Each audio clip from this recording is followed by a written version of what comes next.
Break के बाद आपका स्वागत है। सक्सेस फैक्टर तक हम कर चुके हैं। Now we are going to see the benefits of automating business process. Business process automation का बेनिफिट क्या होता है, मैं आपको बता रहा था अभी ब्रेक से पहले कि हमें डिफरेंट बेनिफिट्स को देखना है और साथ ही साथ हमें रीजंस को समझना है कि जो बेनिफिट्स ऑटोमेशन से आपको मिलता है वो क्यों मिलता है। मैंने आपको बताया था कि बहुत इंपॉर्टेंट होता है इस बात को लिखना कि अगर आप कोई भी बेनिफिट बता रहे हैं तो आपको उसके पीछे के कारण को भी बताना होगा, है ना। एक्सप्लेनेशन शुड बी राइट, तभी मार्क्स मिलते हैं। तो now we will see this benefits of automating business process. देखते हैं क्या क्या बेनिफिट्स हैं हमारे पास। सबसे पहली बात, हम क्या कर सकते हैं यहाँ इस बेनिफिट ऑफ बिजनेस प्रोसेस को हम कोड करेंगे सिंपली गवर्नमेंट सीटीक्यू के नाम से। गवर्नमेंट सीटीक्यू, तो आपको हमेशा ध्यान में रखना है बेनिफिट्स ऑफ बीपीए का मतलब है गवर्नमेंट सीटीक्यू। अब गवर्नमेंट सीटीक्यू का क्या मतलब है, so we will talk about that, right. Prior of that जरा गौर करना, BPA has 3 pillars, namely integration, orchestration, and automation, which all together helps to generate a flawless link from initial customer interface through the supply chain. 3 pillars होते हैं BPA के, integration, orchestration and automation. हमें नहीं पढ़ना but मैं थोड़ा बहुत बताऊंगा आपको। इन 3 पिलर पे बीपीए का कॉन्सेप्ट टिका हुआ है। अगर आप इंटीग्रेशन करना चाहते हैं, ऑर्केस्ट्रेशन करना चाहते हैं, ऑटोमेशन करना चाहते हैं तो इंडिविजुअली इसमें से कुछ भी सस्टेन नहीं करेगा और इंडिविजुअली कुछ भी करने का कोई खास मतलब है नहीं। पिलर का मतलब भी यही होता है कि 3 एसेंशियल कॉन्सेप्ट्स हैं, एलिमेंट्स हैं जो आपको बीपीए में करना होगा। मैं अभी बताऊंगा आपको इंटीग्रेशन, ऑर्केस्ट्रेशन एंड ऑटोमेशन का क्या मतलब होता है बहुत शॉर्ट में, क्योंकि इसे हमें नहीं पढ़ना डिटेल में, बट आपको ध्यान में रखना होगा। हो सकता है एग्जामिनेशन में आपको एमसीक्यू टाइप वाले क्वेश्चन में पूछा जा सकता है कि बीपीए के कितने पिलर्स हैं, तो आप क्या बताओगे, बीपीए के 3 पिलर्स हैं, integration, orchestration and automation. Automation of processes maintains the accuracy of the information transferred and certifies the repeatability of the value added tasks performed. So automation क्या करता है भाई, तो हम कहते हैं ऑटोमेशन क्या करता है, एक्यूरेसी को मेंटेन रखता है इंफॉर्मेशन के और certifies the repeatability of the value added task perform. जो वैल्यू एडेड टास्क है वो बार बार रिपीट हो रहा हो, उस रिपीटेबिलिटी को सर्टिफाई करता है और साथ ही साथ हम कह रहे हैं कि जो इन्फॉर्मेशन ट्रांसफर हो रहा है उसकी एक्यूरेसी को मेंटेन करता है। तो 2 पॉइंट हैं, दोनों को समझना बहुत जरूरी है इससे पहले कि हम बेनिफिट्स को स्टार्ट करें। साथ ही साथ मैं आपको बेनिफिट्स को भी डील करूंगा। So have your concentration here, ठीक है, इधर देखने का और बात को ध्यान से समझने का। We are talking about the benefits of automation, we are talking about the benefits of BPA. हम बीपीए के बेनिफिट की बात कर रहे हैं, BPA stands for business process automation. जब हम किसी प्रोसेस को कंडक्ट करना चाहते हैं, ठीक है, आप ऐसे सोचो, बिल्कुल एकदम लेमैन टर्म में आपको समझना है इसे। मान लीजिए हमारे पास 3 एक्टिविटीज हैं, A1, A2 और A3, और हम इस बात को जानते हैं कि इन 3 एक्टिविटी को परफॉर्म करके हम किसी ऑब्जेक्टिव को अचीव कर सकते हैं, ठीक है, दैट वी नो ऑलरेडी। तो अब हम इस प्रोसेस को, इस सेट ऑफ एक्टिविटीज को, A1, A2, A3 को हम क्या करना चाहते हैं, हम ऑटोमेट करना चाहते हैं। Now it is quite possible कि इसमें से जो A1 एक्टिविटी है ये किसी डिपार्टमेंट में हो रहा है and that department is sales. A2 activity जो है ये मान लो आपका इन्वेंट्री डिपार्टमेंट का काम है, ठीक है, और A3 जो है ये मान लो आपका अकाउंट्स डिपार्टमेंट का काम है। ऐसा हो सकता है क्या, हम कहते हैं सर बिल्कुल हो सकता है। कैसे हो सकता है कि अगर हम सेल प्रोसेस की बात करें, जो हम पहले भी हम कई बार डिस्कस कर चुके हैं, तो जब कस्टमर का ऑर्डर आता है तो हमें गुड्स डिस्पैच करना होता है, और जब कस्टमर का ऑर्डर आएगा गुड्स को डिस्पैच करने की बात करेंगे तो कहीं ना कहीं इन्वेंट्री इन्वॉल्व होगा, और जब हमें पेमेंट आएगा कस्टमर से तो अकाउंट्स इन्वॉल्व होगा।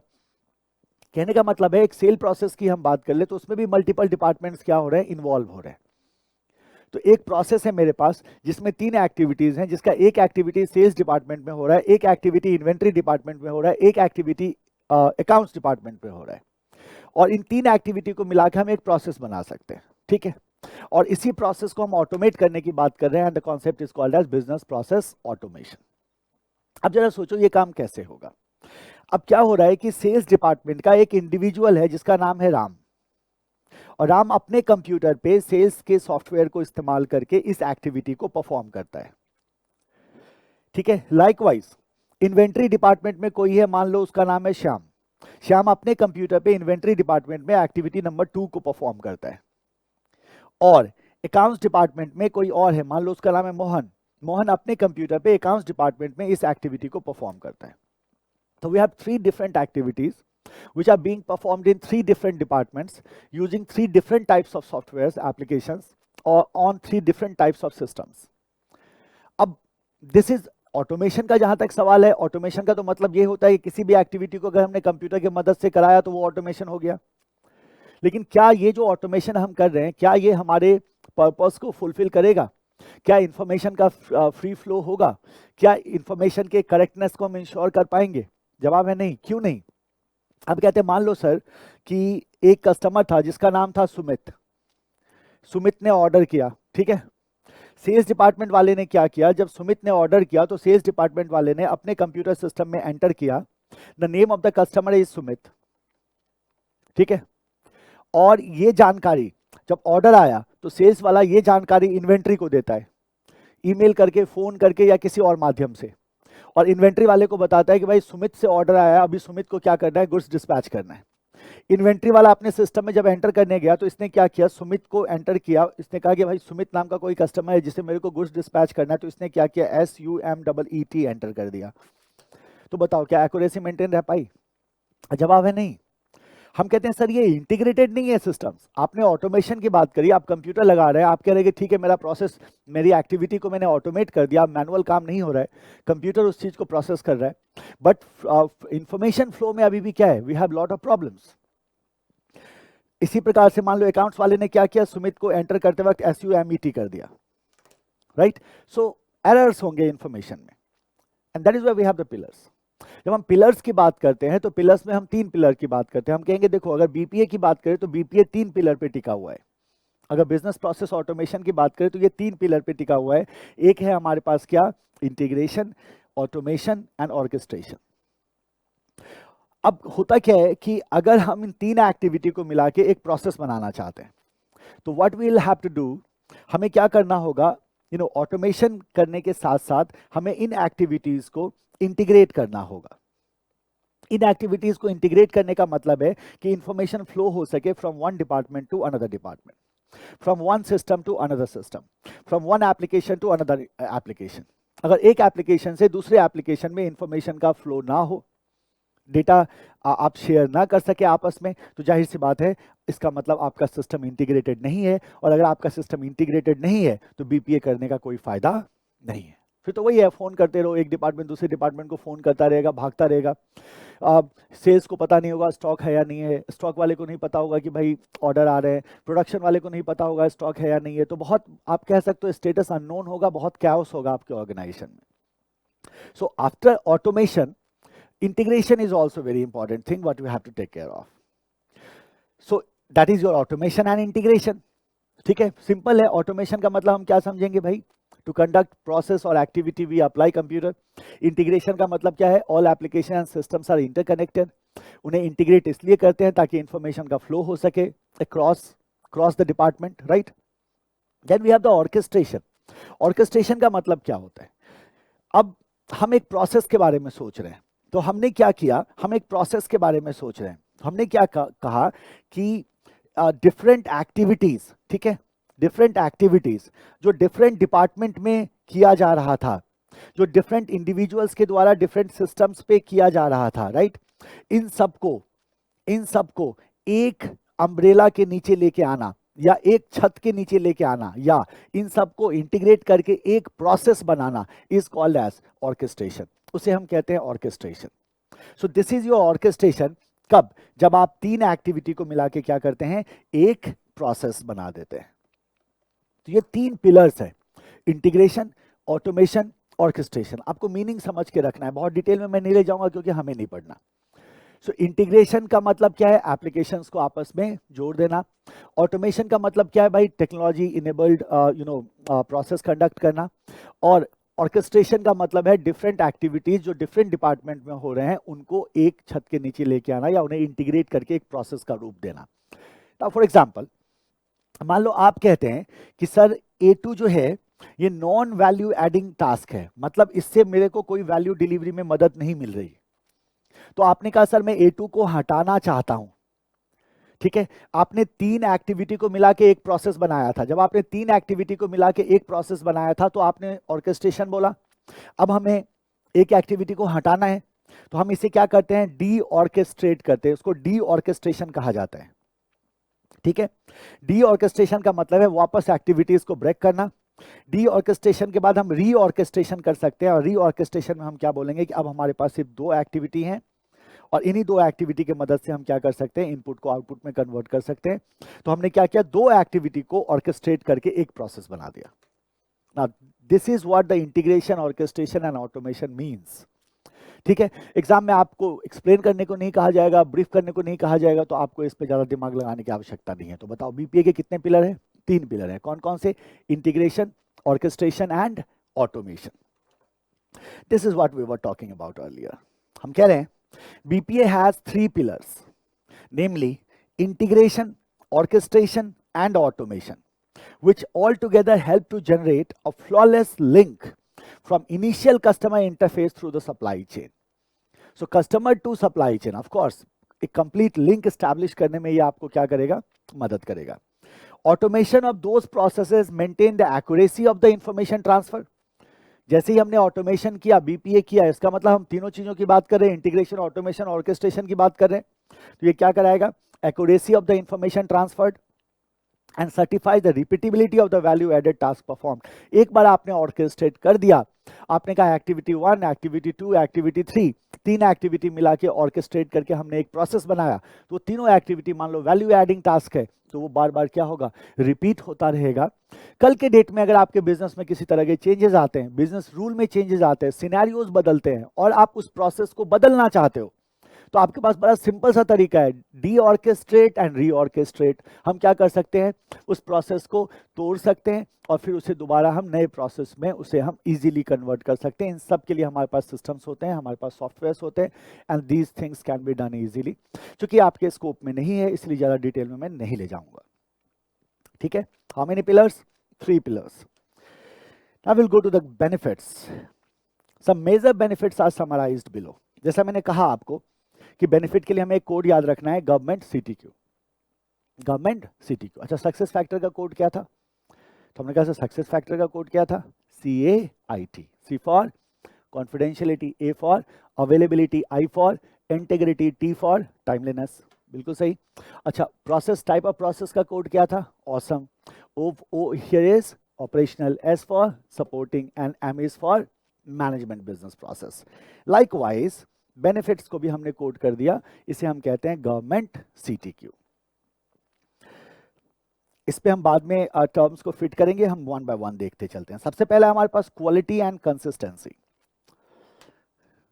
क्वालिटी एंड कंसिस्टेंसी, पता है क्वालिटी एंड कंसिस्टेंसी क्या होता है? कि जरा सोचो,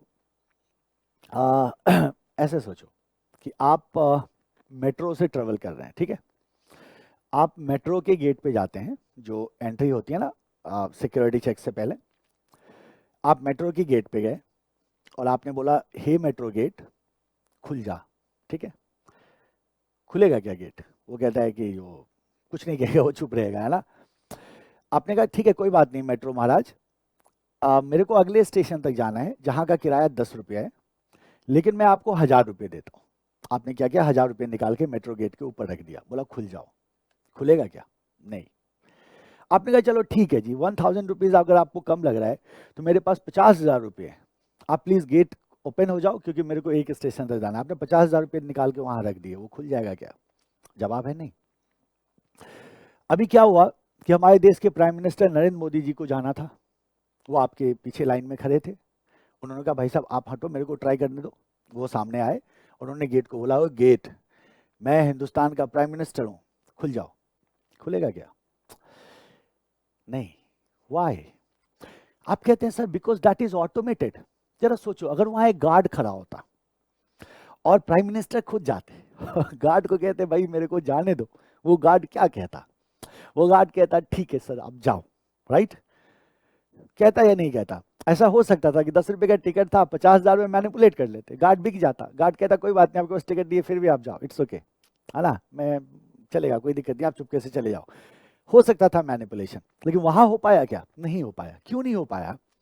तो आप कहते हैं सर मेट्रो के गेट के खुलने के लिए एक रूल है, और वो रूल जो है वो प्री डिफाइंड है। हमने एक सॉफ्टवेयर बनाया, जिस सॉफ्टवेयर में हमने लिखा कि मेट्रो गेट महाराज, जब तक कोई आपको कार्ड ना दिखाए जिस कार्ड में प्री फिल्ड बैलेंस हो, या जब तक आपको कोई टोकन ना दिखाए, आपको उसको जाने का रास्ता नहीं देना है। परिणाम क्या होता है कि आप लाख कोशिश कर लो, the metro that particular gate will identify only two things. या तो आपको टोकन दिखाना होगा, या आपको मेट्रो कार्ड दिखाना होगा। बिना इसके आपको एंट्री नहीं देगा, वो गेट कभी नहीं खुलेगा। This is what we are talking about. Automation का यही मजा है। ऑटोमेशन में जब हमने ऑर्केस्ट्रेशन किया, इंटीग्रेशन किया, ऑटोमेशन किया, तो हमने एक रूल डिफाइन किया। हमने एक रूल डिफाइन किया कि ये प्रोसेस इसी तरह से होगा, इसमें मेरे को एक्सेप्शन नहीं चाहिए, ये प्रोसेस इसी तरह से होगा। हमने स्टेप्स को डिफाइन कर दिया, और irrespective of who is doing that process और what time is that process is being done, the system will behave in same manner always. इससे कोई फर्क नहीं पड़ता कि उस प्रोसेस को कौन कर रहा है और कब कर रहा है। चूंकि प्रोसेस प्री डिफाइंड है, तो जाहिर सी बात है वो प्रोसेस जब भी होगा उसी फैशन में होगा। ऑटोमेशन का सबसे बड़ा फायदा, यहां आपको डेविएशंस नहीं मिलेंगे। तो जरा सोचो, हमने एक प्रोसेस डिजाइन किया, और हम ये कह रहे हैं इस प्रोसेस में 4 स्टेप है, 5 स्टेप है, और इतने स्टेप्स हैं, और इन्हीं स्टेप से होते हुए इस काम को किया जा सकता है। तो क्या मैं ऐसा कह सकता हूं कि ऑटोमेशन का एक बहुत बड़ा फायदा है कि प्रोसेस हमेशा एक ही तरह से होता है? और अगर प्रोसेस हमेशा एक ही तरह से होता है, इससे पहले लाइन में आपने क्या कहा था? Certify the repeatability of the value added task. Certify the repeatability of the value added task, मतलब वही टास्क बार बार क्या होगा? रिपीट होगा, उससे किसी तरह का डेविएशन आपको देखने को नहीं मिलेगा। तो अगर आइडेंटिकल मैनर में कोई प्रोसेस एक ही तरीके से बार बार चलाया जाए, तो क्या मिलेगी आपको? कंसिस्टेंसी। इसी को क्या कहते हैं? कंसिस्टेंसी कहते हैं। और अगर प्रोसेस कंसिस्टेंट है तो क्या होगा? रिलायबल, भरोसेमंद। क्या होगा? भरोसेमंद होगा। कंसिस्टेंट है, रिलायबल है, और यही रीजन है कि हम कह रहे हैं क्वालिटी एंड कंसिस्टेंसी, मतलब ऑटोमेशन से कंसिस्टेंसी विल इंप्रूव। अगर प्रोसेस कंसिस्टेंट है, प्रॉपरली ऑर्केस्ट्रेटेड है, और सारे वैल्यू एडेड टास्क को हमने कंसीडर करके रखा है, तो जाहिर सी बात है process quality will be high. That is what we are saying here, that BPA ensure that every action is performed identically. Every action is performed identically always. एक ही तरह से एक्शन को बार बार किया जाता है, वहां डेविएशन देखने को नहीं मिलता। Identical actions results into high quality and reliable results. चूंकि आइडेंटिकल एक्शंस हैं तो हाई क्वालिटी और रिलायबल रिजल्ट्स होगा। मतलब 2+2 मेरे को पता है, कैलकुलेटर मेरे को 4 ही देगा। क्या ऐसा होता है कि कैलकुलेटर में हमने कहा 2+2 4 दिखा, फिर हम पेन पेपर लेके बैठ गए कि 2+2 कितना होता है? No, we do not need to verify it. क्यों नहीं वेरीफाई करना है? क्योंकि रिलायबल रिजल्ट है, हमें पता है कि हमेशा आइडेंटिकल मैनर में काम करता है, डेविएशन देखने को नहीं मिलता। अगर सोचो, अगर आइडेंटिकली परफॉर्म हो रहा है, क्वालिटी हाई है, रिजल्ट रिलायबल है, तो जो भी स्टेक होल्डर हैं they will experience the same level of service always. Deviation नहीं मिलेगा, हमेशा एक ही लेवल ऑफ सर्विस को आप क्या कर पाओगे? एक्सपीरियंस करेगा आपका स्टेक होल्डर। तो स्टेक होल्डर में सब आ जाएंगे, जिनके पास आउटपुट जा रहा है वो भी आ जाएंगे, जो प्रोसेस कंडक्ट कर रहे हैं वो भी आ जाएंगे। तो जो भी स्टेक होल्डर है उस प्रोसेस का, वो सेम लेवल ऑफ सर्विस को हमेशा क्या करेंगे? एक्सपीरियंस करेंगे, कहीं कोई डेविएशन नहीं दिखाई देगा। अदरवाइज डेविएशन होता है। कोई शॉप है, उसका कोई रिसेप्शन पे बैठा हुआ है, रिसेप्शनिस्ट है, आप गए उससे मिलने 10 बजे सुबह, उसका मूड बहुत अच्छा था, उसने आपसे बहुत अच्छे से बात करी, आप बहुत सेटिस्फाई हुए। कोई दूसरा कस्टमर 2 बजे दिन में गया, उसके लंच का टाइम था, उसे बहुत तेज भूख लगी थी, वो बहुत आनंद फानंद में उस कस्टमर को क्या करता है? रफा दफा करता है। क्या दोनों का सेटिस्फैक्शन लेवल सेम रहा? जवाब है नहीं। लेकिन आपको एटीएम से पैसा निकालना है, अब 10 बजे जाओ, 12 बजे जाओ, 2 बजे जाओ, 4 बजे जाओ, 10 बजे रात में जाओ, 12 बजे रात में जाओ, आपको सेम लेवल ऑफ एक्सपीरियंस हमेशा मिलेगा। है ना, वहां कोई आपको चेंजेस नहीं दिखाई देंगे। So this is why we say that BPA gives us quality and consistency. हमेशा याद रखना, क्या बोलेंगे, क्वालिटी एंड कंसिस्टेंसी, ये फायदा है। क्यों ऐसा फायदा है, क्योंकि हम कहते हैं ऑटोमेशन की वजह से प्रोसेस जो है हमेशा आइडेंटिकल मैनर में होता है। आइडेंटिकल मैनर में होने की वजह से हमें कंसिस्टेंसी मिलती है, प्रोसेस कंसिस्टेंट हो जाता है, और जो रिजल्ट होता है वो रिलायबल होता है, उस पर भरोसा किया जा सकता है। और चूंकि एक ही तरीके से बार बार प्रोसेस होता है, तो जो भी स्टेक होल्डर हैं वो हमेशा सेम लेवल ऑफ एक्सपीरियंस को क्या करते हैं, और सेम लेवल ऑफ सर्विस को एक्सपीरियंस करते हैं। सो this is your first benefit, जिसे आपने कहा क्वालिटी एंड कंसिस्टेंसी। ठीक है, समझते चलो। मैं इसे बहुत आसान शब्दों में आपके लिए समराइज करूंगा एट द लास्ट। सेकेंड है हमारे पास टाइम सेविंग। अरे टाइम सेविंग कैसे होगा जी, अगर हम ऑटोमेशन कर देते हैं तो टाइम सेविंग कैसे होगा, जरा सोचो। मैं दिल्ली की बात करता हूं, एक स्टेशन ले लो आप, मान लो उस स्टेशन में एक पर्टिकुलर 1 घंटे के पीरियड में सुबह से मतलब 9 to 10 के बीच में मान के चलो आप कि 10,000 कस्टमर्स जाते हैं। जरा सोचो, अगर वो 10,000 कस्टमर को प्रिंटेड टिकट लेना होता और गेट पे एंट्री के वक्त एक इंसान को खड़े होकर प्रिंटेड टिकट को चेक करना होता, तो आपको लगता है कि जो फ्री फ्लो हो रहा है लोगों का वो हो पाता? नहीं हो पाता ना। क्यों नहीं हो पाता? तो आप कहते हैं सर वो मैनुअल प्रोसेस होता, डिले होता है ना। वो आदमी बेचारा टिकट चेक करते करते थक रहा है, उसको चाय टी ब्रेक चाहिए, चाय रखी है, बस चाय पी रहा है, एक चुस्की चाय पी रहा है, एक बार टिकट देख रहा है, कभी थक जाएगा तो बैठ जाएगा, बोलेगा भाई साहब रुकिए मैं आ रहा हूँ, है ना। 10 तरह की बातें हैं। जाहिर सी बात है कि जब हम मैनुअली किसी काम को करते हैं तो जनरली ये देखने में मिलता है कि नंबर ऑफ टास्क बहुत ज्यादा होते हैं, ठीक है, और नंबर ऑफ टास्क ज्यादा होते हैं और जो टाइम लगता है उस टास्क को परफॉर्म करने में वो भी थोड़ा सा ज्यादा होता है। लेकिन अगर हम ऑटोमेटेड सिस्टम यूज करते हैं, कंप्यूटर सिस्टम का यूज करते हैं, तो कंप्यूटर सिस्टम उसी काम को क्या करता है, स्पीड अप कर देता है। जितने भी अननेसेसरी टास्क थे, अननेसेसरी टास्क को हमने एलिमिनेट कर दिया था। इंटीग्रेशन ऑर्केस्ट्रेशन ऑटोमेशन का मतलब ही यही था, हमने अनलिमिटेड मतलब अननेसेसरी टास्क को एलिमिनेट कर दिया था। हमारा बिल्कुल स्ट्रीमलाइन प्रोसेस है, डिफाइंड स्टेप्स है, इतने ही स्टेप में काम को होना है। इसका परिणाम ये होता है कि प्रोसेस स्पीड अप हो जाता है और आपका जो एम्प्लॉय है उसका सीधा सीधा आप देखोगे उसके टाइम की क्या हो जाती है, बचत हो जाती है। और जैसे ही एम्प्लॉय का टाइम फ्री हुआ, एम्प्लॉय का क्या कर सकता है, उस टाइम को किसी और काम में लगा सकता है। तो you are getting the opportunity cost benefit here as well, है ना। सो अपॉर्चुनिटी कॉस्ट बेनिफिट भी मिलेगा, क्योंकि वो एम्प्लॉय जो उस काम को कर रहा होता, वहां से उसका टाइम बचा, तो उस टाइम को वो क्या कर सकता है, किसी दूसरे काम में डिवोट कर सकता है। Time saving is a very simple thing. Automation reduces the number of tasks employee would otherwise need to do manually. Automation number of task को क्या करता है, रिड्यूस कर देता है। क्यों भाई? क्योंकि हमने कहा सर जितना भी अननेसेसरी टास्क है वो एलिमिनेट हो जाता है, तो कोई भी फालतू का काम नहीं रहता। कंप्यूटर को पता है कि ये इनपुट है, ये आउटपुट देना है, वो तेजी से क्या करता जाएगा, प्रोसेस करता जाएगा। लेकिन इंसान के केस में ऐसा नहीं होगा, बीच में कई तरह के डेविएशंस आएंगे, right. So number of task को क्या करता है, ऑटोमेशन रिड्यूस कर देता है, जिसकी वजह से टाइम सेविंग होती है।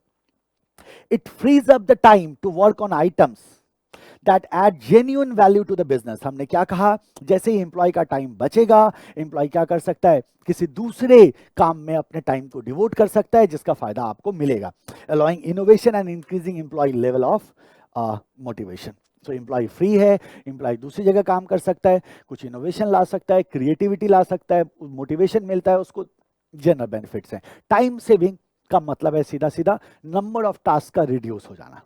नंबर ऑफ टास्क के रिड्यूस होने से, स्पीड अप होने से हमारा टाइम बचता है, और जिस टाइम को हम कहीं और डिवोट कर सकते हैं। एक बात हमेशा याद रखना, बिजनेस प्रोसेस ऑटोमेशन में जब हम फायदा गिनवाते हैं ना, कभी ये नहीं कहते हैं job loss, because job loss is not a benefit. आप टाइम बचा रहे हैं, जिस काम को पहले कोई स्टाफ करता था अब उस काम को आप कंप्यूटर से करा रहे हैं, इसका मतलब ये नहीं है कि उसकी नौकरी चली गई। क्योंकि अगर आप एट्रिशन बताओगे ना, अगर आप बताओगे कि भाई कंप्यूटर लगाया तो जॉब लॉस हो गया, so that's not a advantage, that's a disadvantage, वो बेनिफिट नहीं है। तो हम कहते हैं सर ऐसा नहीं सोचते, हम ऐसे सोचते हैं कि जिस काम में पहले एम्प्लॉय घंटों लगा रहता था, अब हमने उसमें से अननेसेसरी टास्क एलिमिनेट हो गए, नंबर ऑफ टास्क रिड्यूस हो गया, तो कंप्यूटर उसे तेजी से कर पा रहा है, जल्दी कर पा रहा है, जिससे एम्प्लॉय का टाइम बचता है और एम्प्लॉय उस टाइम को किसी और एक्टिविटी में लगा सकता है, जिससे हमारी कंपनी के लिए वैल्यू क्रिएट हो, right? So this is your time saving. Third है विजिबिलिटी। विजिबिलिटी का मतलब क्या है? जरा जरा सोचो, आप एक छोटा सा एग्जांपल ले लो। आप flipkart.com पे गए, आप amazon.com पे गए, आप इन वेबसाइट्स पे गए, आपने कोई ऑर्डर बुक किया। जब आपने ऑर्डर बुक किया, तो जैसे ही आपने ऑर्डर बुक किया, आप या waytopinnacle.com पे गए, आपने ऑर्डर बुक किया। जैसे ही आपने ऑर्डर बुक किया, you get SMS on your phone. आपको एक मैसेज चला आता है that your order has been booked. ये बुकिंग का पॉइंट था, जहां आपको तुरंत क्या मिलता है, एक नोटिफिकेशन मिल जाता है कि your order has been booked. आप निश्चिंत हो जाते हैं कि चलो भाई मेरी ऑर्डर की बुकिंग हो गई, राइट? अब क्या हुआ, उस कंपनी वाले ने क्या किया, गुड्स को पैक किया। जैसे ही गुड्स को पैक किया, from that point you get a message again, और आपको एक मैसेज आता है, your order has been packed, ready to dispatch. आपको इतना पता चल जाता है कि भैया मेरा ऑर्डर पैक हो गया। जरा सोचो, सेल्स वाले ने आपके ऑर्डर को रिकॉर्ड किया था, उधर इन्वेंट्री में आपका ऑर्डर पैक हो रहा है। सो इसका मतलब क्या हो रहा है, दोनों पॉइंट से you are getting the information, notification. फिर आपको एक मैसेज आता है नेक्स्ट डे और डे आफ्टर कि your order has been dispatched. इसका मतलब क्या हुआ कि आपका ऑर्डर डिस्पैच हो गया। Then they send you message कि भाई ये सेल्स मैन, ये डिलीवरी बॉय है, इसका ये नंबर है, ये नाम है, और कल इतने बजे तक आपको ऑर्डर ये डिलीवर कर देगा, आप इससे कांटेक्ट कर सकते हैं, and you get the message.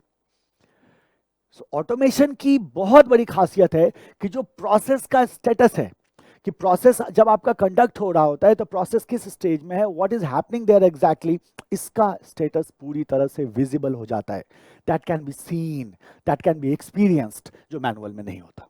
बहुत डिफिकल्टीज होती है मैनुअल में, राइट? सो प्रोसेस स्टेटस की जो विजिबिलिटी है, ये भी एक बहुत इंपॉर्टेंट बेनिफिट है किसका, ऑटोमेशन का। That is our next point, is the visibility. Automated processes are controlled and consistently operate accurately within the defined timeline. Automated processes are highly controlled, consistently operated, step by step. We know that first step के बाद second होना है, third होना है, कहीं कोई skip का वो नहीं है। कौन सा step कितने time duration में complete होगा, हमें वो भी पता होता है ना? क्योंकि everything is predefined, pre-decided. सो एक डिफाइंड टाइमलाइन में आपका प्रोसेस एग्जीक्यूट होगा, कंसिस्टेंट मैनर में आपका प्रोसेस एग्जीक्यूट होगा, पूरी तरह से प्रोसेस कंट्रोल्ड होगा। So controlled, consistent and defined timeline क्या देता है, visibility.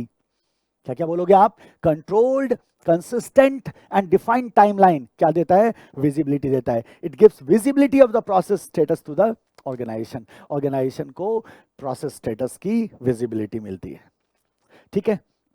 So this is your visibility. Number 4 is improved operational efficiency. You know what the efficiency is? हम जानते हैं efficiency का मतलब होता है सिंपल सी बात है, कम से कम कॉस्ट में हम ज़्यादा से ज़्यादा प्रोडक्टिव हो पाए। ऑपरेशनल एफिशिएंसी का मतलब हम ऑपरेशंस की बात कर रहे हैं, डे टू डे वर्किंग की बात कर रहे हैं। हमारी ऑपरेशनल एफिशिएंसी कैसे इंप्रूव हो जाएंगी? जरा सोचो, आप ऐसे एग्जाम्पल लो कि मेरे सामने ये एक सिस्टम रखा है, जिस सिस्टम पे मैं लिखता हूं आपके लिए। तो एक सवाल है सिंपल सा कि क्या इस सिस्टम को यूज करने के बाद और जब मैं पेन एंड पेपर पे लिखता हूं, तो सर क्या दोनों में फर्क है? क्या इससे आपकी एफिशिएंसी बढ़ती है?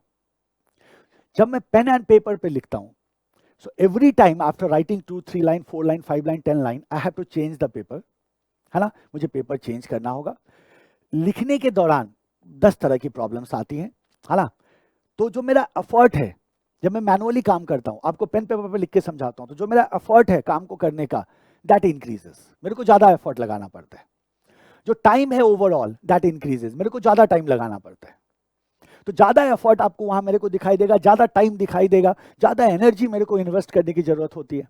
लेकिन जब मैं इस पर्टिकुलर सिस्टम का यूज कर रहा हूं, तो उस कंडीशन में क्या हो रहा है कि मुझे किसी बात की चिंता नहीं करनी कि रिफिल है या नहीं है, पेपर है या नहीं है, पेज बदलने की आवश्यकता नहीं है। मैं बहुत आसानी से स्क्रीन को स्लाइड कर सकता हूँ, आसानी से नेक्स्ट स्क्रीन, प्रीवियस स्क्रीन कर सकता हूँ। इसका फायदा क्या हो रहा है कि मेरा जो एफर्ट है, वो एफर्ट में थोड़ी सी सेविंग हो रही है। जो टाइम है, टाइम क्या हो रहा है, बच रहा है। होता क्या है कि जब हम मैनुअली काम करते हैं, तो जो काम आप मैनुअली कर रहे होते हैं, जैसे मान लो आप अकाउंटिंग करते हैं, तो हमने कहा कि भाई अकाउंटिंग में हमारे पास अकाउंटिंग फ्लो में 7 स्टेप होते हैं। We have the transaction, we have the voucher entry, we have posting, balancing, trial balance, profit loss, balance sheet. इसी को जब हम मैनुअली करते हैं, it takes lot of time and effort. Balance sheet की बात कर लो, it will take lot of time and effort. Trial balance, it will take lot of time and effort. लेकिन अगर हम इसी को कंप्यूटराइज करते हैं, ऑटोमेट करते हैं, तो हमने कहा ट्रांजैक्शन एंड वाउचर एंट्री हमने कर दिया मैनुअली, और बाकी का काम क्या करेगा, सॉफ्टवेयर हैंडल करेगा। सॉफ्टवेयर ऑटोमेटिकली सारे काम को करता हुआ चला जाएगा। तो जाहिर सी बात है आपका टाइम, एफर्ट, कॉस्ट की सेविंग होगी, और अगर उसकी सेविंग है तो आपका operational efficiency will increase. Simple है, इंप्रूव ऑपरेशनल एफिशिएंसी। क्यों? ऑटोमेशन रिड्यूसेस क्या क्या, time, effort and cost. Time, effort और कॉस्ट तीनों को ये क्या करता है, रिड्यूस कर देता है। और जैसे ही टाइम, एफर्ट, कॉस्ट रिड्यूस होगा, जाहिर सी बात है your operational efficiency will improve. Errors are eliminated. Errors क्या हो जाते हैं, एलिमिनेट हो जाते हैं। And system run smoothly and efficiently. System runs smoothly and efficiently. तो जरा सोचो, टाइम कम हो गया, एफर्ट कम हो गया, कॉस्ट कम हो गया, एरर खत्म हो गया, सिस्टम बहुत स्मूथली रन कर रहा है, कंसिस्टेंट मैनर में रन कर रहा है, एक ही तरीके से रन कर रहा है, तो जाहिर सी बात है your operational efficiency will improve. Number 5, governance and reliability. जैसा मैंने अभी अभी हमने जब क्वालिटी एंड कंसिस्टेंसी को हम पढ़ रहे थे, तो हमने कहा था इस बात को कि भाई बड़ा सिंपल है, ये सिंपल है, इतना सिंपल है कि पूछो मत। क्यों सिंपल है? हमने कहा सर कंसिस्टेंट है तो रिलायबल है। सो रिलायबिलिटी की जब बात आती है, गवर्नेंस करना भी आसान है, because things are predefined, है ना। सो हमारे पास डिफरेंट स्टेप्स हैं, we know that steps, process status visible है, कंट्रोल मैनर में हो रहा है, कंसिस्टेंट हो रहा है, ये सारी चीजें हैं जिसकी वजह से गवर्नेंस आसान हो जाता है। और रिलायबल ये क्यों है? बिकॉज ये कंसिस्टेंट है, रिजल्ट कभी वेरी नहीं करता, एक ही रिजल्ट आएगा। आप कैलकुलेटर में कितनी बार भी 2+2 डाल दो, 4 ही आएगा, इसके अलावा और कुछ नहीं आएगा, राइट। अगर आपने वाउचर एंट्री, ट्रांजैक्शन के बाद वाउचर एंट्री आपने सही कर दी है, बाकी काम सॉफ्टवेयर कर रहा है, तो कभी भी आपका जो है फाइनल अकाउंट जो है वो कभी भी गलत नहीं होगा। आपके रिपोर्ट्स हमेशा क्या होंगे, सही होंगे, बशर्ते आपने ऊपर 2 स्टेप में कोई एरर ना किया हो। मैनुअली करोगे तो आपको हो सकता है बहुत सारी एरर हो जाए, रिलायबिलिटी कम हो जाए, है ना। सो रिलायबिलिटी सर्टेनली विल इंप्रूव, क्योंकि ये कंसिस्टेंट है, सिंपल है, इसमें कुछ नहीं करना। The consistency of automated process means stakeholder can rely on business process. Process क्या हो जाता है, रिलायबल हो जाता है। क्यों रिलायबल हो जाता है? तो एक टर्म याद रखना है हमें, क्या, कंसिस्टेंसी। एंड ऑफ कोर्स हम क्या कर सकते हैं, रिलायबल प्रोसेस के साथ ऑपरेट करने का मतलब है कस्टमर भी रिलायबल होगा प्रोसेस को, और हम अपने कॉम्पिटिटिव एडवांटेज को मेंटेन कर पाएंगे, जो उसका कॉन्सिक्वेंस है, जनरल उसका आप कह सकते हैं बेनिफिट तो होना ही है। Next we are the reduce turn around times. Turn around time क्या होता है? देखो, किसी भी प्रोसेस को जब हम करते हैं ना, मान लो you are a manager, right, and as a manager you are by your boss, he gives you some instruction कि मेरे को ये रिपोर्ट बना के दो। अब आप वो रिपोर्ट बनाने के लिए गए अपने टेबल पे, and it taking a lot of time when you are doing it manually. आपको बहुत सारा डेटा लेके आना पड़ा, सारे डेटा को आपने कैलकुलेट करके जो भी रिपोर्ट बनाया था बनाया, it took a lot of time. Second ये हो सकता है कि you have the system, application, software और computer system with you.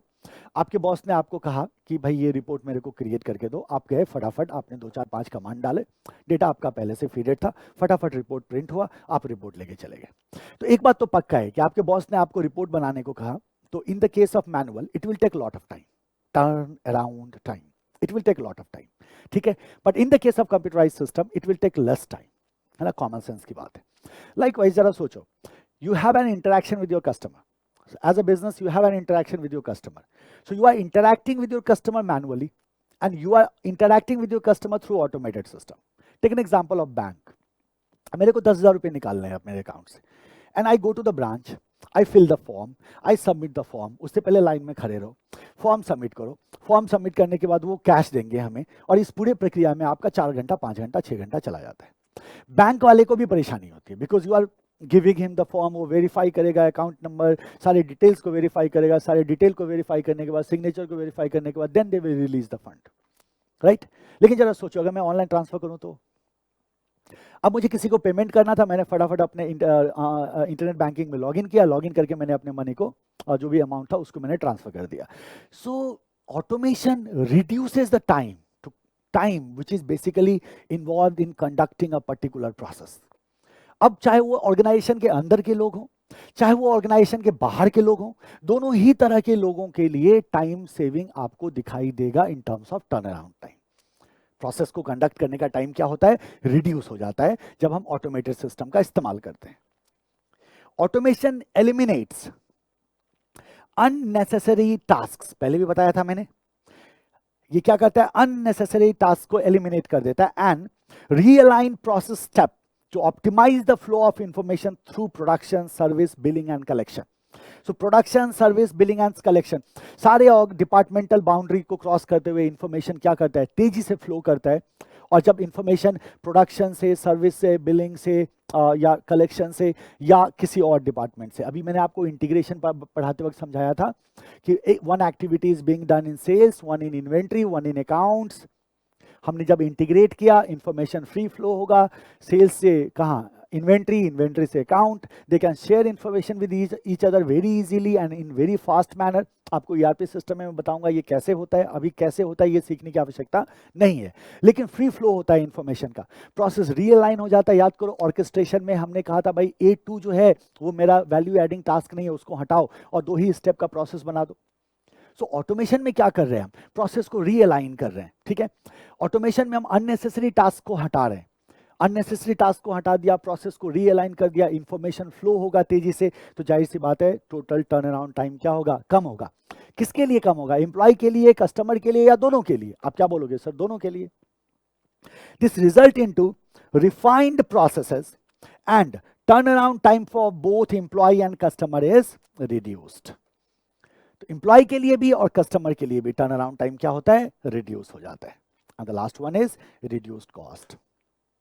Cost क्यों कम होगा, आपको मैं बताता हूँ सिंपल सी बात। देखो हम कहते हैं ना कि ऑटोमेशन करने से कॉस्ट कम हो जाएगा, ठीक है, रीजन क्या बताओगे? तो स्पीड बढ़ गया सर, एरर खत्म हो गया सर, एफर्ट कम लग रहा है तो कॉस्ट कम हो जाएगा, है ना, है ना। एक सिंपल सा चीज हमेशा याद रखना, आप कहना कि सर कॉस्ट आता है रिसोर्स कंजम्पशन से। जब हम कोई काम करते हैं ना तो उस काम को करने में मेरा कितना रिसोर्स जा रहा है उससे कॉस्ट डिटरमाइन होता है।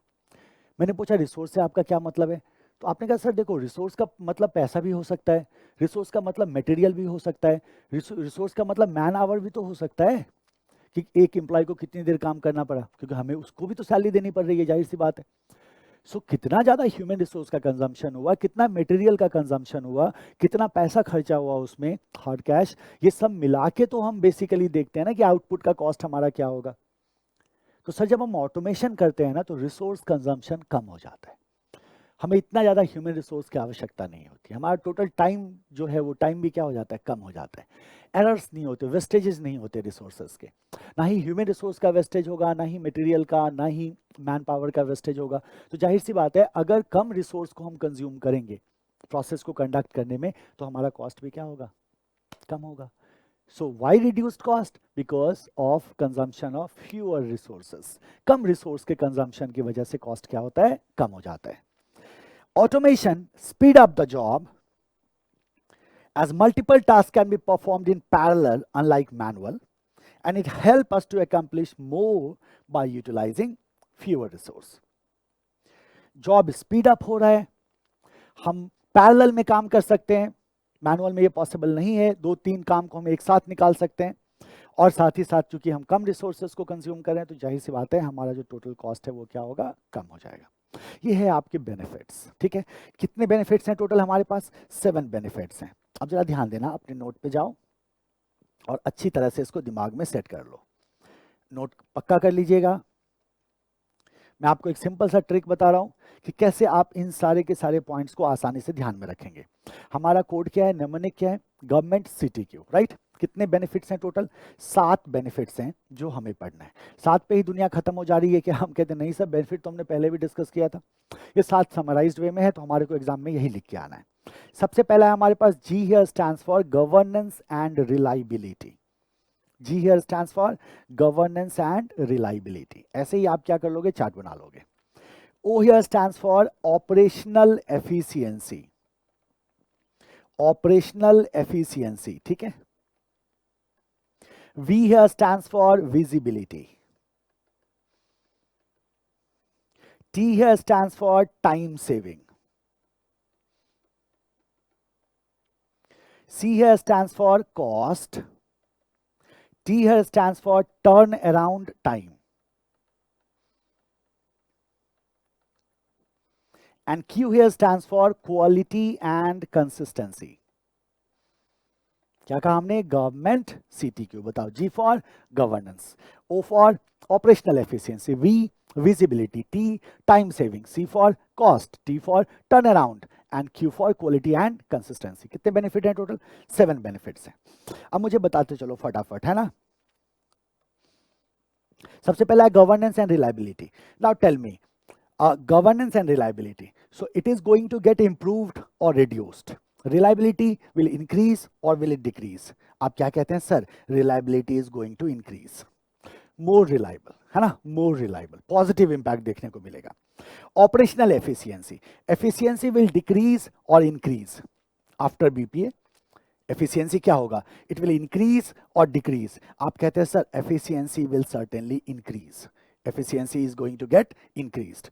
Visibility. Visibility will be there or visibility is a negative aspect. तो हम कहते हैं सर नहीं, visibility will increase. Right? Time saving. बताओ, time saving will increase or decrease? आप कहते हैं sir time saving will increase. Cost.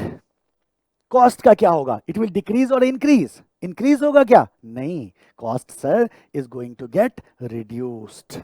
Right? Turnaround time. Increase or decrease? आप कहते हैं sir turnaround time is going to decrease. बोले तो reduce. Quality and consistency. Will it improve or decrease? आप कहते हैं sir consistency is going to improve. ठीक है. सवाल उठता है why? क्यों? क्यों ऐसा होगा? तो क्यों होगा, है ना? ये इंपॉर्टेंट है ना. हमने कहा sir reliability increase, efficiency increases, visibility increases, time saving increases, cost reduces, turn around time reduces, quality and consistency improves. तो ये तो फायदे हैं, लेकिन क्यों? वाई? रीजन तो अभी हमने समझा था. इसी को हम इस चार्ट पे क्या कर रहे हैं भाई? समराइज कर रहे हैं. So Y reliability increases? क्यों? क्योंकि हम कहते हैं सर ऐसा है कि जो आपका प्रोसेस है वो प्रोसेस बहुत ही कंट्रोल्ड होता है.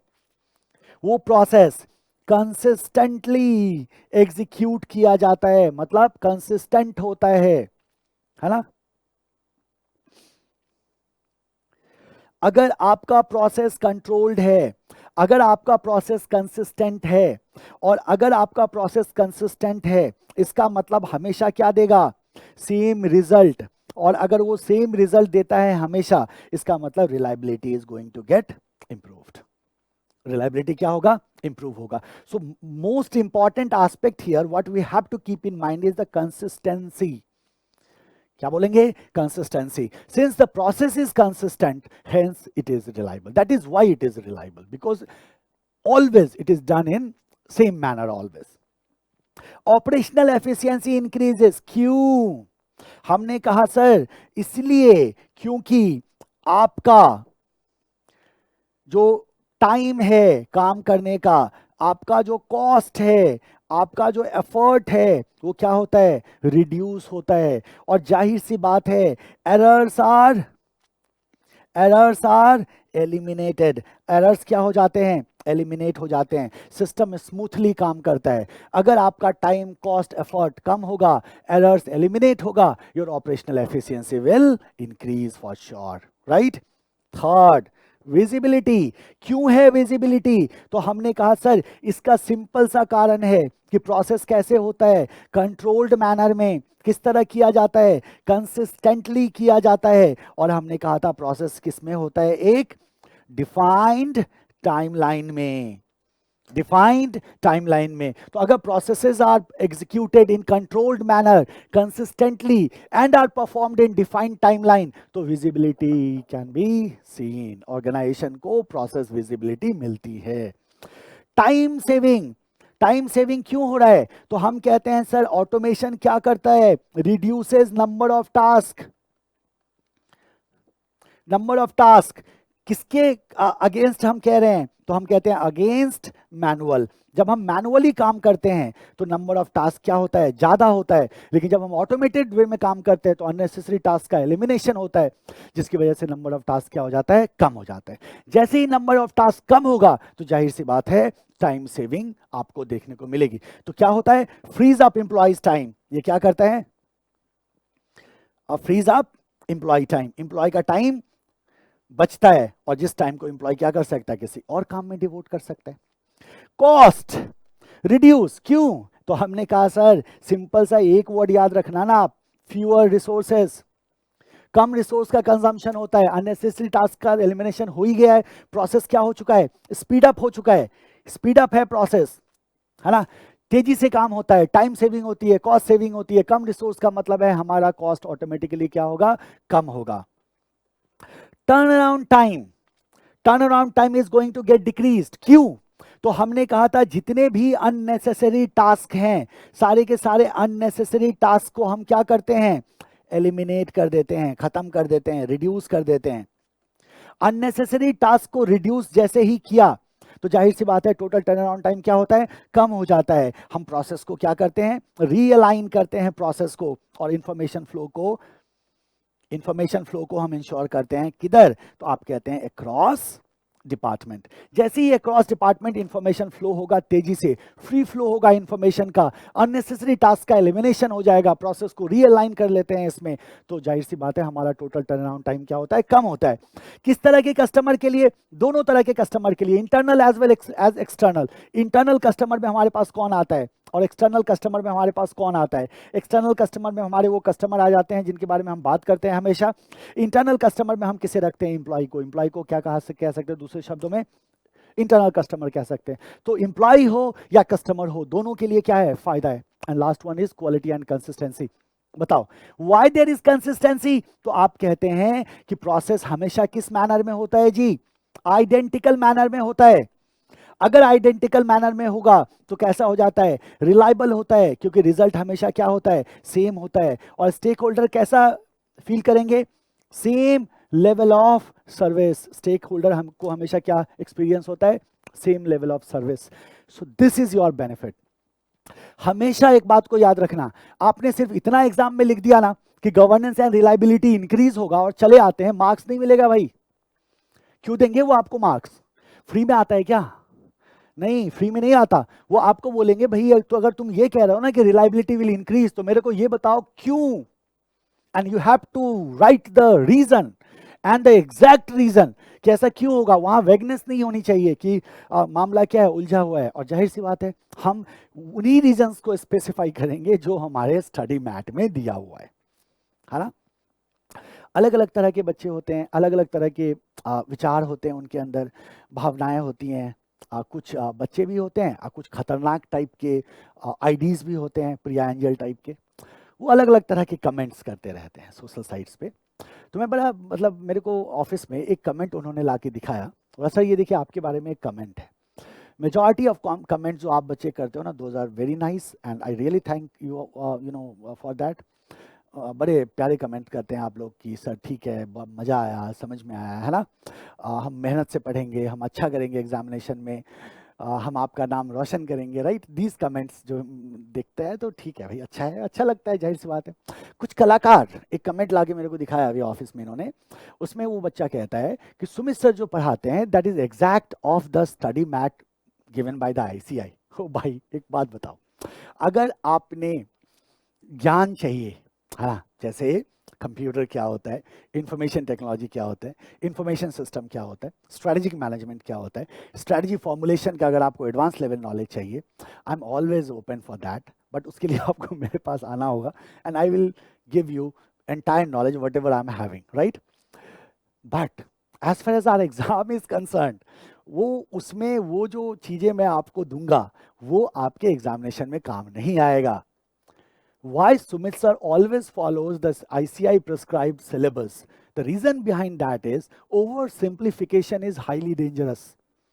ऐसा कर सकता हूं मैं कि मैं ओवर सिंप्लीफाई कर दूं, सारे की टर्म्स को हटा दूं, आपको कहानियां सुनाऊं, आपके खूब मजे कराऊं आपको, but at the end of the day जब आप एग्जामिनेशन में बैठोगे ना तो ब्लैंक हो जाओगे, बोलोगे यार ये क्या है। और लिख के आओगे, मार्क्स नहीं आएंगे। पता चलेगा आप में से कुछ बच्चे तो होशियार थे, उन्होंने क्लास में तो मस्ती करा, घर में बैठ के बुक को पढ़ लिया, ठीक है, वो तो स्कोर कर गए, लेकिन जो बच्चा क्लास के भरोसे रह गया उसकी तो वाट लग जाएगी ना भाई। अब मैं ऐसा बिल्कुल बर्दाश्त नहीं कर सकता कि मेरे बच्चे का मार्क्स ना आए, है ना। तो मतलब इस तरह के जो विचार रखते हैं उनसे उनसे मैं यही कहना चाहूंगा कि बच्चे, हम एग्जाम की तैयारी कर रहे हैं, हम आईसीआई के एग्जाम की तैयारी कर रहे हैं। सबसे इंपॉर्टेंट बात ये है, आईसीआई के एग्जाम की तैयारी, वो जो आईसीआई को समझा वो समझा, जो नहीं समझा छोड़ो, उसको ना समझ है वो। तो हमें क्या करना है, we have to stick to the point, whatever have been given by the the ICI, whatever has been given by. क्यों? क्योंकि अगर हमने इसके अलावा कुछ भी लिखा, इन दैट केस मार्क्स नहीं आएंगे, मार्क्स काट लिए जाएंगे, और एक एक नंबर से डिसाइड होता है कि whether we are going to enter into final और नॉट। दम स्ट्रेट फॉरवर्ड, क्लास से एकदम घोड़े की पट्टी लगा लो, क्लास से दाएं बाएं बिल्कुल नहीं जाना है। जो क्लास में मैं पढ़ाऊं वही ब्रह्म सत्य है, वही गीता है, वही बाइबल है, वही कुरान है, उसी से एग्जामिनेशन में आना है। आज तक का इतिहास है, इससे बाहर क्वेश्चन नहीं जाते, है ना। तो यही रीजन है कि आप लोग मेरे बच्चे एंजॉय करते हो, है ना, करोगे, आगे भी करोगे, है ना। सो this is your benefits of BPA. क्या बोलोगे? गवर्नमेंट सीटीक्यू। हमें ये भी याद रखना है, बढ़ेगा घटेगा, और हमें इस बात पे भी ध्यान रखना है कि ऐसा क्यों होगा, right. Now will go to the next topic and the last topic of section 1। Section 1 में जो लास्ट टॉपिक है वो है बीपीए का इंप्लीमेंटेशन। बहुत इंपॉर्टेंट है, और इंप्लीमेंटेशन करा के मैं आपको फिर से पूरा सेक्शन का एक रिकैप दूंगा ताकि आपको फिर से रिफ्रेश हो जाए concept, and then we will go for the next lecture. तो हम स्टार्ट करेंगे अभी इंप्लीमेंटेशन ऑफ बीपीए। तो अब हम बात करेंगे इंप्लीमेंटेशन ऑफ बीपीए की। अच्छा, इंप्लीमेंटेशन की अगर आप बात करो तो बहुत आसान सा टॉपिक है, ठीक है। चलो समझते हैं, है ना, समझा जाए इसे, इंप्लीमेंटेशन क्या होता है। इंप्लीमेंट करने का मतलब क्या होता है? इंप्लीमेंट करने का मतलब होता है जी अप्लाई करना। कहते हैं ना कभी कभी इंप्लीमेंट योर ब्रेन। इंसान के पास दो दिमाग होते हैं जी, एक होता है खोपड़ी में, एक होता है घुटने में। कहते हैं ना कभी कभी इंप्लीमेंट योर ब्रेन, अप्लाई करना। अब कोई कंपनी है, ठीक है, कोई ऑर्गेनाइजेशन है, और उस ऑर्गेनाइजेशन में बीपीए को हम इंप्लीमेंट करना चाहते हैं। कैसे होगा? बहुत जटिल समस्या है। जटिल समस्या इसलिए है कि भाई किसी भी कंपनी में बहुत सारे प्रोसेसेस होते हैं, कैसे भाई कैसे उसको बीपीए किया जाए? इतने सारे एप्लीकेशन सॉफ्टवेयर्स होंगे, जाहिर सी बात है बहुत सारे एप्लीकेशन सॉफ्टवेयर्स होंगे, उन्हें डिवाइस करना, उन्हें बनाना, उन्हें डेवलप करना, उन्हें टेस्ट करना, उन्हें प्रोसेस पे अप्लाई करना, इन सब काम के लिए पैसा कहाँ से आएगा? कौन करेगा भाई इस काम को? ये सारी समस्याएं हैं आपके सामने, और इन सारी समस्याओं का निराकरण करते हुए आपको बीपीए को इम्प्लीमेंट करना है। तो ये यूं वाला काम तो है नहीं, हाँ, जैसे ऐसे क्वेश्चन पूछता हूँ ना मैं आपसे, यूं वाला काम तो है नहीं। Implementation of BPA requires lot of effort, और बहुत ही डायरेक्टेड वे में आपको करना होगा। सर्टेनली इसके जो फायदे हैं वो तो हैं ही अनगिनत, और फायदे हैं तभी हम कर रहे हैं। अभी हमने बीपीए के बेनिफिट्स को पढ़ा, गवर्नमेंट सीटीक्यू, हमें वो फायदे चाहिए तभी तो हम बीपीए कर रहे हैं। फायदे अनंत हैं, लेकिन कॉम्प्लेक्सिटी भी है। तो हम कहते हैं कि ठीक है, implementation is a lengthy job. Implementation of BPA is a lengthy job. It requires lot of effort and lot of investment is needed. बहुत सारा पैसा लगाना होगा, बहुत एफर्ट लगाना होगा, बहुत डायरेक्टेड वे में काम करना होगा, but of course it also provide lot of benefits. ये कई सारे फायदे भी हमें पहुंचाता है। सो गवर्नमेंट सीटीक्यू का फायदा अगर आपको चाहिए तो आपको बीपीए इंप्लीमेंट करना होगा। तो हम कहते क्या है यहाँ कि जब हम बीपीए को इंप्लीमेंट करने जाते हैं तो बीपीए इंप्लीमेंटेशन में हमारे पास 8 कॉमन स्टेप्स हैं। 8 कॉमन स्टेप्स में हम बीपीए को इंप्लीमेंट करते हैं, और इन्हीं 8 कॉमन स्टेप्स को हमें पढ़ते हैं under the topic implementation of BPA. ठीक है, चलो हम इसे समझना शुरू करते हैं। Business process automation comes with a lot of benefits for business. कहने की बात नहीं है, business process automation comes with a lot of benefits for business. These benefits, in fact, work as reasons which motivate a business to go for automation. Business में तो वैसे भी कहते हैं भाई बिना फायदे के हम कोई काम करते नहीं, और अगर फायदा दिख रहा है तो फायदा हमें मोटिवेट करता है। सो गवर्नमेंट सीटीक्यू फायदा दिख रहा है तो फायदा हमें मोटिवेट करेगा कि ये फायदा हम कैसे प्राप्त करें अपने बिजनेस में, और अगर मुझे इस फायदे को प्राप्त करना है तो मुझे ऑटोमेशन करना होगा। हमें फायदा दिख रहा है कि if you become a chartered accountant तो क्या क्या हो सकता है, फायदा दिख रहा है ना जी। अगर आप चार्टर्ड अकाउंटेंट बन जाते हैं तो आपको फायदे दिख रहे होंगे, तो वो जो फायदे हैं जो सीए बनने के बाद मुझे मिल सकता है, वो फायदे अगर मेरे को चाहिए तो मुझे अभी क्या करना पड़ेगा, हमें क्या करना पड़ेगा, पढ़ाई करनी पड़ेगी। लाइकवाइज अगर आपको गवर्नमेंट सीटीक्यू चाहिए तो आपको बीपीए इंप्लीमेंट करना होगा।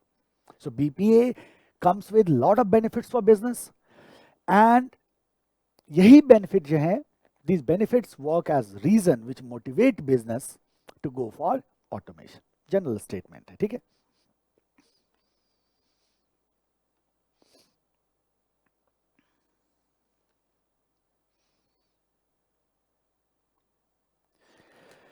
Right, so government CTQ is the benefit.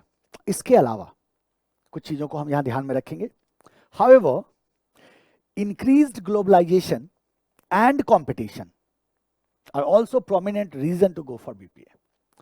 तो बढ़ता हुआ ग्लोबलाइजेशन और बढ़ता हुआ कंपटीशन भी हमें बीपीए करने को मोटिवेट करता है। मैं अभी डिटेल में आपको एक्सप्लेन करूंगा। It should be kept in mind that all processes can't be automated at a time। हमेशा याद रखना, all processes can't be automated at a time।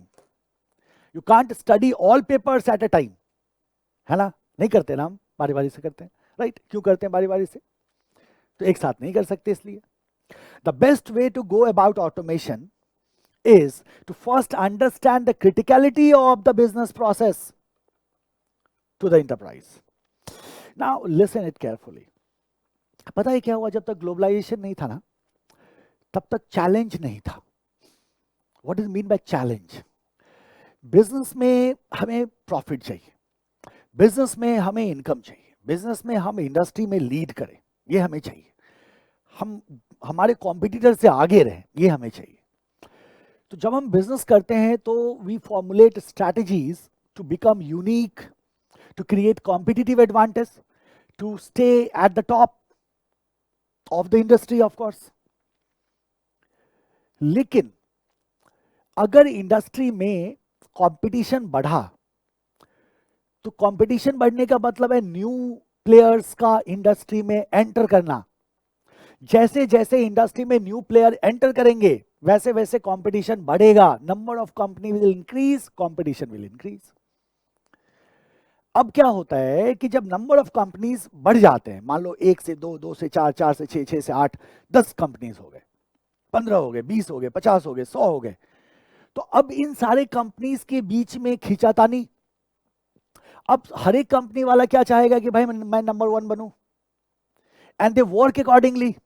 वो क्या चाहते हैं कि उनके जो प्रोसेसेस है, उनका जो प्रोडक्ट है, उनका जो कस्टमर सेटिस्फैक्शन है वो सबसे बेहतर हो, and for that purpose they do strategies and all। And for that purpose every company try to improve their process। हर एक कंपनी इस जुगाड़ में दिमाग लगाना शुरू करती है कि कैसे उनके प्रोसेस का परफॉर्मेंस ऑप्टिमाइज होगा, कैसे उनका प्रोसेस यूनिक होगा, कैसे उनका प्रोसेस बेटर होगा, और यही आपको हीट फील होगा। You will feel the challenge, you will feel the challenge to maintain the pace, to be up to mark always। और अगर आपको पेस मेंटेन करना है, अगर आपको इंटेंस कंपटीशन में सरवाइव करना है, अगर आपको टॉप पोजीशन पे बरकरार रहना है, तो आपको लगातार अपने प्रोसेस को इंप्रूव करना होगा। And one of the way to improve the process is the automation. Automation is mandatory, हर एक कंपनी ऑटोमेशन लेके आ रही है। अगर आपने बीपीए नहीं किया उस कंडीशन में बताओ क्वालिटी कंसिस्टेंसी मेंटेन होगा क्या? नहीं। कॉस्ट कम होगा या ज्यादा होगा? ज्यादा हो जाएगा। टर्न अराउंड टाइम घटेगा या बढ़ जाएगा? बढ़ जाएगा, राइट। विजिबिलिटी होगी क्या स्टेटस की, प्रोसेस स्टेटस की? नहीं। Governance and reliability will be easy और डिफिकल्ट? डिफिकल्ट। टाइम ज्यादा लगेगा कम लगेगा? ज्यादा लगेगा। हम कहते हैं सर ऐसे में तो हम हारे जाएंगे कंपटीशन में, हमारे को तो बीपीए करना ही चाहिए। जैसे जैसे कंपटीशन बढ़ेगा बीपीए का इंपॉर्टेंस बढ़ेगा। भाई इतने में बात नहीं रुकी, अब बाहर से कंपनी ने लॉन्च कर दिया मेरी इंडस्ट्री में, बाहर से ग्लोबलाइजेशन हो गया। Now, some US company is coming into India and they are operating with us. They are producing same product what we are offering. अब तो पंगा हो गया भाई। क्यों पंगा हो गया? Because they came with better technology. They came with highly automated processes, optimized processes. Again, we are feeling challenge. We are feeling challenge to survive in domestic market as well as to operate globally. अगर मेरे को globally operate करना है तो there also I will have to fight with the competitors, and अगर मेरे को domestic market में लीड करना है तो यहाँ भी मेरे को फॉरेनर से क्या करना होगा, फाइट करना होगा। ग्लोबलाइजेशन ने क्या किया, इंटेंसिटी ऑफ कंपटीशन को बढ़ा दिया, और यही रीजन है कि globalization comes with the challenges to improve yourself. आपको अपने आप को क्या करना होगा, इंप्रूव करना होगा। तो इन जनरल अगर हम बात करें तो हम कहते हैं बिजनेस प्रोसेस ऑटोमेशन में सिर्फ government CTQ is not only the pressure और motivation we are getting, but besides that we are also getting pressure from the globalisation and the increasing competition day by day. आज की date में globalisation और competition बढ़ता ही जा रहा है, जिसकी वजह से भी बीपीए हमारे लिए जरूरी होता जा रहा है, एंड दैट इज मोटिवेटिंग अस। ठीक है, चलो करते हैं, ऐसा करते हैं, ऑटोमेशन करते हैं। मेरी कंपनी में I am doing lot of processes, let's say for example 100 processes. अब हमने कहा कि क्या हम 100 प्रोसेसेस को एक साथ ऑटोमेट कर दें, क्या हम सारे प्रोसेसेस को ऑटोमेट कर दें? जवाब है नहीं। हमने कहा सर ये प्रैक्टिकली पॉसिबल नहीं होगा, सुनने में ही थोड़ा अजीब लग रहा है। किसी भी ऑर्गेनाइजेशन के सारे प्रोसेसेस को हम एक साथ ऑटोमेट नहीं करते, बल्कि हम प्रोसेस की क्रिटिकलिटी को देखते हैं कि कौन सा प्रोसेस मेरे लिए कितना क्रिटिकल है, and accordingly we prioritize that process for the automation. हमें प्रायोरिटाइजेशन करना होगा। मोर क्रिटिकल द प्रोसेस, फटाक से क्या करना है, ऑटोमेट कर देना है। तो हम कहते हैं all processes of enterprise are not automated at a time, but we see the criticality of process, and depending on that we decide which process to be automated first and which is second, and which need not to be automated at all. That is also possible, हम किसी process को automate करेंगे ना। So what is the idea here? हमने कहा sir business process automation का implementation का मतलब है बिजनेस प्रोसेस ऑटोमेशन को ऑर्गेनाइजेशन में अप्लाई करना। सर हमें बीपीए करने का मोटिवेशन मिलता है उन बेनिफिट से जो हम ड्रॉ कर सकते हैं ऑटोमेशन के बाद, जो गवर्नमेंट सीटीक्यू था। लेकिन बात यही खत्म नहीं होती, इसके अलावा भी बहुत सारे फैक्टर हैं जो हमें बीपीए के लिए मोटिवेट करता है, like globalization and increasing competition. जहां तक सर ऑटोमेशन का सवाल है, हम अपने बिजनेस के सारे प्रोसेसेस को एक साथ ऑटोमेट नहीं करते, that will be complete chaos, हम नहीं कर सकते। बल्कि हम क्रिटिकलिटी देखते हैं, जो प्रोसेस ज़्यादा इंपॉर्टेंट है, जो प्रोसेस हमें लगता है कि इस पे काम करने से हमारा बहुत फ़ायदा होगा, तुरंत फ़ायदा होगा, हमारे बिजनेस के लिए क्रिटिकल प्रोसेस है, उनको हम पहले ऑटोमेट करते हैं, बाकी को हम बाद में ऑटोमेट करते हैं। टोटल 8 स्टेप हैं, जिन 8 स्टेप में हम अपने प्रोसेस का ऑटोमेशन करते हैं। आ जाओ, key steps in implementation of BPA. How many steps? There are 8 steps. कितने स्टेप्स हैं टोटल हमारे पास? 8 स्टेप्स। ठीक है, चलो सारे स्टेप्स को देखते जाओ। Step number 1, define why we plan to implement BPA, सबसे पहला। Second, understand the rules and regulations under which enterprise needs to comply with. बहुत आसान है, घबराना मत। तीसरा step, document the process we wish to automate. चौथा, डिफाइन द ऑब्जेक्टिव और goals to be achieved by implementing BPA. पांचवा, engage the business process consultant. Sixth, calculate the ROI for the project. 7, develop the BPA. And 8, test the BPA. Total कितने हमारे पास step हैं? 8 step हैं, और 8 step में हम BPA implementation को perform करते हैं। ठीक है, अब ट्रिकी पार्ट है, ठीक है, ध्यान से सुनते चलो। बहुत सिंपल है, आपको बस मेरे को सुनना है ना, कंसंट्रेट होके। हमने कहा सर मेरा जो पहला स्टेप है ना, वो है मेरा वाई बीपीए। पहला स्टेप क्या है? Why BPA. मतलब क्या है सर? हम पहले स्टेप में कहते हैं हम बीपीए क्यों करना चाहते हैं। हम कोई भी काम करेंगे भाई, हम क्यों करना चाहते हैं? जाहिर सी बात है, किसी भी काम को करने से पहले सर हम अपना ऑब्जेक्टिव देखते हैं कि ये क्यों करना चाहते हैं, क्या फायदा है ये करके। कुछ भी काम करते हैं तो जाहिर सी बात है हम अपना फायदा देखते हैं। So why BPA is the first thing. कि हम बीपीए क्यों करना चाहते हैं, why we plan to implement the BPA. तो बताओ मेरे को, क्यों बताओगे, क्यों करना चाहते हैं? सर वही जिसकी बात अभी हम कर रहे थे, फायदे। जाहिर सी बात है वो फायदे हमें चाहिए, इसीलिए हम प्लान कर रहे हैं बीपीए को इम्प्लीमेंट करने का। तो मैं पूछता क्यों, आपके पास वो फायदे नहीं है क्या? तो आप कहते सर अगर मेरे पास वो फायदे होते तो मैं बीपीए करता ही क्यों। यानी कि सर मेरे ऑर्गेनाइजेशन में हम we are facing lot of difficulties, और उन डिफिकल्टीज को खत्म किया जा सकता है ऑटोमेशन की मदद से, इसीलिए हम ऑटोमेशन करना चाहते हैं। तभी हम कह रहे हैं why we plan to implement BPA. Why BPA? तो हम कहते हैं सर हमने सामान बेच दिया, पैसा नहीं मिला मेरे को, दैट इज व्हाई बीपीए। ताकि कल के डेट में जो गुड्स मैंने बेचा और जो मैंने रिसीव किया मैं उसे मैच कर सकूं ऑटोमेटिकली, और कभी ऐसा ना हो कि payment for goods are not received, ये सिचुएशन ना आए। मैं बोला अच्छा ठीक है, व्हाई बीपीए? तो आपने कहा sir we are doing our work manually. आपको पता है यार मैनुअली में there are lot of problems, हमारे को नहीं चाहिए वो प्रॉब्लम्स, डिले है, टाइम ज्यादा लग रहा है जी, कॉस्ट ज्यादा लग रहा है जी, एरर्स हो रहे हैं जी, we don't want to do manual process, we want to automate it, that is why we want to implement the BP. So manual process inculcating or lot of cost and time and etc, उससे हमारे को निजात चाहिए। कई सारे reason हो सकते हैं। तो सबसे पहला हमारे पास वाई बीपीए, यहां हम ये बताते हैं कि हम बीपीए क्यों करना चाहते हैं, and here we define the reasons, and certainly the reasons will vary organisation to organisation. तो जो हम रीजन पढ़ते हैं ना, वाई बीपीए क्यों करना चाहते हैं, द रीजंस ऑफ बीपीए जब हम पढ़ते हैं तो हम रीजंस ऑफ बीपीए में ये जरूर कहते हैं कि भाई these reasons are the common reasons, but reasons vary from organisation to organisation. अलग अलग ऑर्गेनाइजेशन के अलग अलग कारण हो सकते हैं बीपीए को इंप्लीमेंट करने का, right. So why BPA is the first step. एक बार हमने सोच लिया कि ठीक है हमारे को बीपीए करना है, बहुत सारी प्रॉब्लम्स है, इनका सॉल्यूशन चाहिए, हमने बीपीए पे हम आगे बढ़ गए, then we go into the step number 2। अब प्रॉब्लम क्या है, सुनो। प्रॉब्लम ये है कि हमारा बिजनेस कई तरह के कानून से गवर्न होता है। कुछ हमारे इंटरनल कॉर्पोरेट पॉलिसीज होती हैं, हमारी कंपनी की पॉलिसीज जो हम फॉलो करते हैं। कुछ एक्सटर्नल इंडस्ट्री रेगुलेशंस होते हैं, इंडस्ट्री के भी रेगुलेशंस होते हैं जो बिजनेस पे इंपोज होता है। कुछ स्टेट लॉज होते हैं, कुछ सेंट्रल लॉज होते हैं जिन्हें हमें क्या करना होता है, फुलफिल करना होता है। कुछ लोकल लॉज होते हैं जिन्हें हमें फुलफिल करना होता है। तो हम कहते हैं सर इवन जब हम अकाउंट स्टेटमेंट बनाते हैं सर, उसके लिए भी रेगुलेशन है गवर्नमेंट का कि भाई क्या फॉर्मेट होना चाहिए आपके बैलेंस शीट का। नॉट ओनली दैट, हमें डॉक्यूमेंट रिटेंशन रिक्वायरमेंट्स हम पे लगाई जाती है कि भाई इस डॉक्यूमेंट को आपको इतने दिनों तक क्या करके रखना है, रिटेन करके रखना है।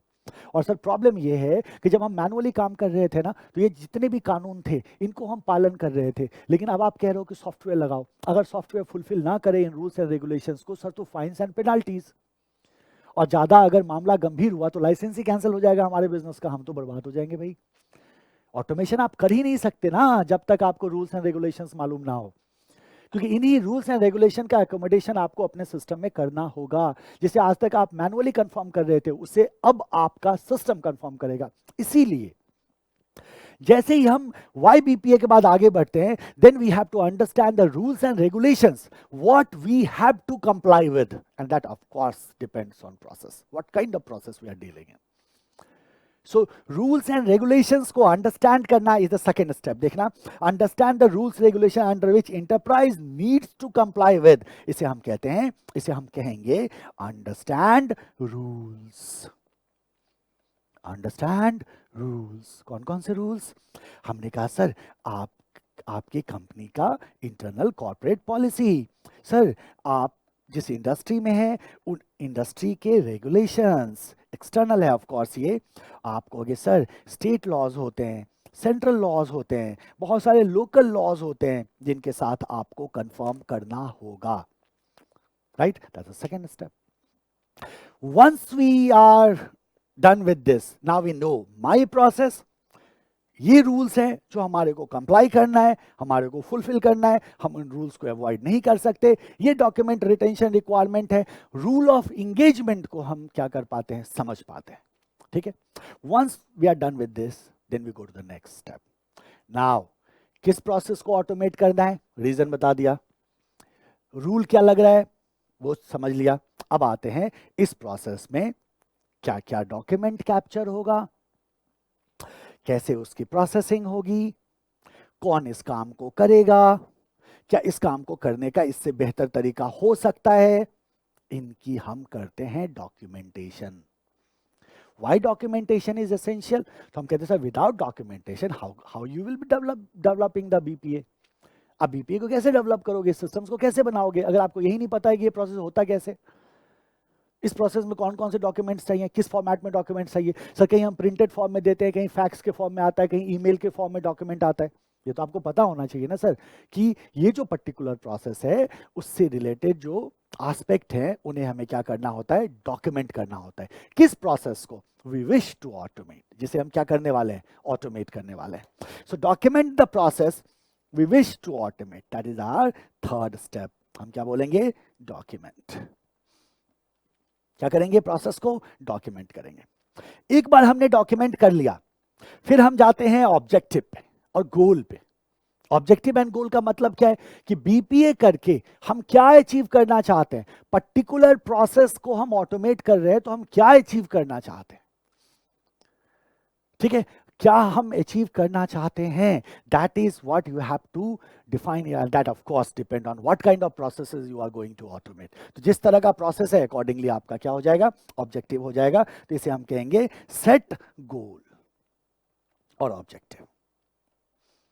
ठीक है, नंबर 5, इस काम को कौन करेगा, क्योंकि ये रोज रोज का काम तो है नहीं ना। आप सेल होता है, अकाउंट होता, प्रोडक्शन होता, प्रोक्योरमेंट होता, तो भाई हमारे ऑर्गेनाइजेशन में बहुत सारे लोग हैं जिनको इस काम का एक्सपीरियंस है। बीपीए रोज रोज का तो काम है नहीं। मैं आज बीपीए कर रहा हूं, मेरे पास, मुझे पता ही नहीं है भाई क्या होता है हार्डवेयर, क्या होता है सॉफ्टवेयर, मेरे को पता ही नहीं है प्रोसेस के में कोई डेविएशन आएगा तो कैसे हैंडल करेंगे, प्रोसेस का मेरे को एक्सपीरियंस ही नहीं है, प्रोसेस को ऑटोमेट करने का मेरे को एक्सपीरियंस ही नहीं है, तो मैं कैसे इस काम को करूंगा। We need a consultant. कौन चाहिए हमें, कंसल्टेंट चाहिए, एक ऐसा कंसल्टेंट जिसके पास इस काम को करने में जो एक्सपर्ट हो, एक्सपर्टीज हो उसके पास, जिसके पास उस प्रोसेस का एक्सपीरियंस हो, जिसके पास हार्डवेयर सॉफ्टवेयर को रेकमेंड और इंप्लीमेंट करने की कैपेबिलिटी हो, ऐसा आदमी हमें चाहिए। And for that purpose we engage consultant. हम क्या करते हैं, कंसल्टेंट को इंगेज करते हैं। ठीक है, कंसल्टेंट को इंगेज कर दिया, काम हो गया क्या, हम बोले अरे अभी कहाँ जनाब, पैसा कहाँ से आएगा। मतलब ये जो हम बनाएंगे बीपीए सिस्टम, इसके लिए जो हमें पैसे चाहिए वो कहां से आएगा, कहां से आएगा, क्या भगवान देगा क्या भगवान तो देगा नहीं पैसे। ऊपर से मतलब है टॉप मैनेजमेंट से आएगा।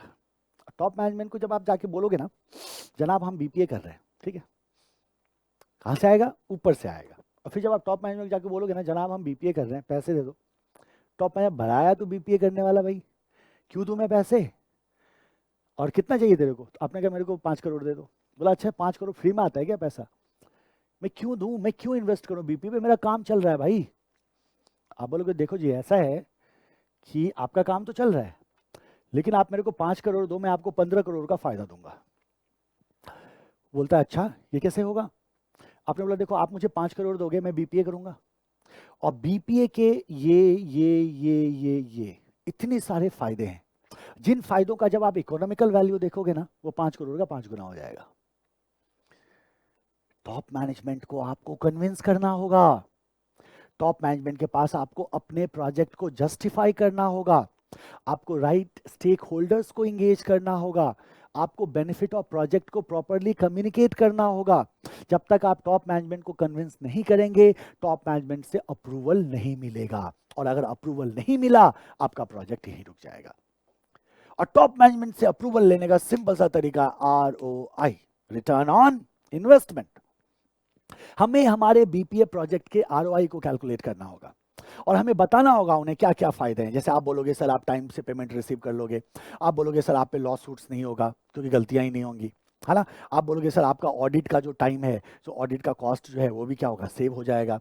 आप बोलोगे सर ऑटोमेटेड सिस्टम है तो जगह कम लगेगा, जगह में के टर्म में भी आपकी क्या हो जाएगी, सेविंग हो जाएगी, है ना। इस तरह से आप क्या करोगे, आप बहुत सारे बेनिफिट्स को शो करते हैं जो बीपीए से लिया जा सकता है आपके ऑर्गेनाइजेशन में, और उसी के थ्रू आप अपने बीपीए प्रोजेक्ट को जस्टिफाई करते हैं। सो calculate ROI is the 6th step, and then we develop अब हम क्या करेंगे, अप्रूवल मिला, हमने डेवलप किया सिस्टम को, और डेवलप करने के बाद सिस्टम को क्या कर लिया, टेस्ट कर लिया। टोटल कितने स्टेप्स हैं, 8 स्टेप्स हैं। सबसे पहले क्या बोलोगे, why BPA. Second, understand rules and regulation. Third, document the process to be automated. Fourth, set goal. Fifth, engage consultant. Sixth, calculate ROI. 7, develop. 8, test. फिर से सोचो, YBPA, rules and regulation, documentation, goal, consultant, ROI, develop, test. कितने हो गए total, 8 step हो गए, और इसी 8 स्टेप के तहत हम अपने बीपीए को क्या करेंगे, इंप्लीमेंट करेंगे। राइट, चलो स्टार्ट करते हैं। स्टेप नंबर 1, समराइज नहीं करोगे सर, समराइज कर दोगे सर, जैसे बेनिफिट को किया था, कर दूंगा। क्लास नोट्स तैयार रखना है, नोटिंग कर रहे होगे आप प्रॉपरली, मैं आपको डेफिनेटली इसे क्या कर दूंगा, समराइज कर दूंगा। और फिर से कह रहा हूं बेटे, ये फास्ट ट्रैक बैच है, this is not the regular batch, this is the fast track batch. सोचो रेगुलर में क्या होता होगा, है ना। रेगुलर में ये जो आपके सामने स्क्रीन है, ये आप खुद से लिखते हैं with diagrams, multi colour pen, and इसका फायदा होता है, इसका फायदा क्या होता है कि रेगुलर कोर्स में यू विल फाइंड दैट कि it becomes very easy to understand the concepts and retain the theory. हालांकि मैं यहाँ पूरी मेहनत कर रहा हूँ कि मैं बहुत डिटेल में चीज़ों को समझाऊं ताकि आप थियरी रिटेन कर लें, तो यहाँ कोई कॉम्प्रोमाइज नहीं है, बट रेगुलर क्लास का कोई जवाब नहीं। अफीम है वो, अफीम। एक बार रेगुलर क्लास में जो बच्चा आया, वो बच्चा अगर वो सिंसियर बच्चा है, तो जो मेजॉरिटी ऑफ बच्चे होते हैं 95% प्लस, 5% बच्चे ऐसे होते हैं जो इंडिया गेट पे घूमना ज़्यादा पसंद करते हैं, क्लास में रहना कम। या फिर वो मोबाइल में देख रहे हैं क्लास, या लैपटॉप में क्लास देख रहे हैं, क्लास देखते देखते सोचा चलो जरा फेसबुक चेक कर ले, है ना। आप तो नहीं कर रहे ना ऐसा, बिल्कुल नहीं करते। बट यहाँ भी कोई कॉम्प्रोमाइज नहीं है, बट आपका क्या चाहिए, कंसंट्रेशन चाहिए, आपके तरफ से थोड़ी ज़्यादा मेहनत चाहिए। मैं तो कर ही रहा हूँ, आपको भी थोड़ी मेहनत करनी होगी। राइट, आ जाइए। पहला step, define why we plan to implement BPA. जानते हो ना आप, रीजन बताते हैं, है ना। So the primary purpose for which an enterprise implement automation may vary from enterprise to enterprise. मैंने कहा था ना, जो मुख्य कारण होता है ना कि भाई हम बीपीए क्यों कर रहे हैं, वो enterprise to enterprise, organisation to organisation vary करेगा। सारे ऑर्गेनाइजेशन एक ही कारण से ऑटोमेशन करे ये जरूरी नहीं है, ठीक है। A list of generic reasons for going for BPA में इंक्लूड एनी और कॉम्बिनेशन ऑफ द फॉलोइंग। ये कुछ एक लिस्ट है जिसमें हमने कुछ जनरल रीजंस को लिस्ट किया है, जनरल रीजंस। इनमें से किसी कंपनी में कुछ हो सकता है, नहीं हो सकता है, और आप ये सारे रीजंस जानते हो, जरा गौर करना। Errors in manual processes leading to higher cost, errors in manual processes leading to higher cost. जब हम मैनुअल प्रोसेस कर रहे हैं तो मैनुअल प्रोसेस में कई तरह के एरर्स हो सकते हैं, और जब एरर्स होते हैं तो वो एरर अल्टीमेटली क्या करता है, फाइनेंशियली इंपैक्ट कर देता है। लेकिन अगर ऑटोमेटेड है तो हम जानते हैं एरर्स नहीं होते, उस कंडीशन में हमारा नुकसान नहीं होता। सो एरर्स इन मैनुअल प्रोसेस के कारण हो सकता है कि हम मैनुअली काम करते हैं जिसमें गलतियां हो रही हैं, और इन गलतियों को खत्म करने के लिए हम ऑटोमेशन में जाना चाहते हैं। Payment processes not streamlined, payment processes streamline नहीं है। जैसे होता है ना, ये हम कहते हैं अर्ली पेमेंट बेनिफिट होता है। किसी वेंडर्स ने एक प्रोग्राम लाया, वेंडर कहता है कि भाई अगर आप मेरे को जल्दी पेमेंट कर दोगे तो मैं आपको 10% का डिस्काउंट दे दूंगा। तो अब ये अर्ली पेमेंट डिस्काउंट का आप फायदा उठाओगे, कैसे उठाओगे भाई, इतने सारे वेंडर हैं, इतनी सारी डीलिंग्स हैं, कैसे एक एक को आप ध्यान में रखोगे। लेकिन अगर ऑटोमेटेड सिस्टम है, वो टाइम टू टाइम आपको क्या करता है, नोटिफाई करता है, और आप आसानी से इन सब चीज़ों को क्या कर सकते हो, मैनेज कर सकते हो। वेंडर को पेमेंट जाना था, हमने सही समय पर पेमेंट नहीं दिया, वेंडर ने हमारे खिलाफ केस फाइल कर दिया, केस फाइल कर दिया, लॉ सूट का खर्चा बना या नहीं बना, हमारे को फाइनेंशियली इंपैक्ट हुआ या नहीं हुआ। सो पेमेंट प्रोसेसेस नॉट स्ट्रीमलाइंड। ये भी सोचो ना, हमने सामान खरीदा नहीं, पेमेंट कर दिया। क्यों कर दिया, क्योंकि कुछ लेखा जोखा ही नहीं था, हम मैनुअली काम कर रहे थे, हम चीज़ों को स्ट्रीमलाइन नहीं कर पा रहे थे, हमें पता ही नहीं चला कि गुड्स आया ही नहीं, हम इस भुलावे में कि हमने ऑर्डर कर दिया था तो गुड्स आ गया होगा, हमने पेमेंट कर दिया। Right, these are the errors. Paying for goods and services not received, मैंने अभी आपको समझाया था, हमने सामान तो बेच दिया, पेमेंट ही नहीं आया। आप रिकंसिलेशन करते हो ना, इसमें क्या होगा, बहुत आसान हो जाएगा। Poor debtor management leading to high invoice ageing and poor cash flow. High invoice ageing, debtor management आप सही तरह से नहीं कर रहे हैं, इनवॉइस एजिंग, इनवॉइस क्या हो रहा है, पुराना होता जा रहा है, या कैश फ्लो की आपको शॉर्टेज आप फील कर रहे हैं। Unable to recruit and train employ, आप ट्रेनिंग नहीं दे पा रहे एम्प्लॉइज को। अब क्या होता है, हमारे पास ऑटोमेटेड मॉड्यूल्स होते हैं, आगे मैं आपको पढ़ाऊंगा ईआरपी में कि कैसे हम ट्रेनिंग ऑनलाइन कर लेते हैं अपने एम्प्लॉइज का, और किसी भी तरह से हमें उसे फिजिकली एंगेज करने की आवश्यकता ही नहीं होती, राइट। रिक्रूटमेंट भी बहुत आसान हो गया, रिक्रूटमेंट एंड ट्रेनिंग मैनेजमेंट दोनों के लिए हमारे पास सॉफ्टवेयर में मॉड्यूल क्या होते हैं, अवेलेबल होते हैं।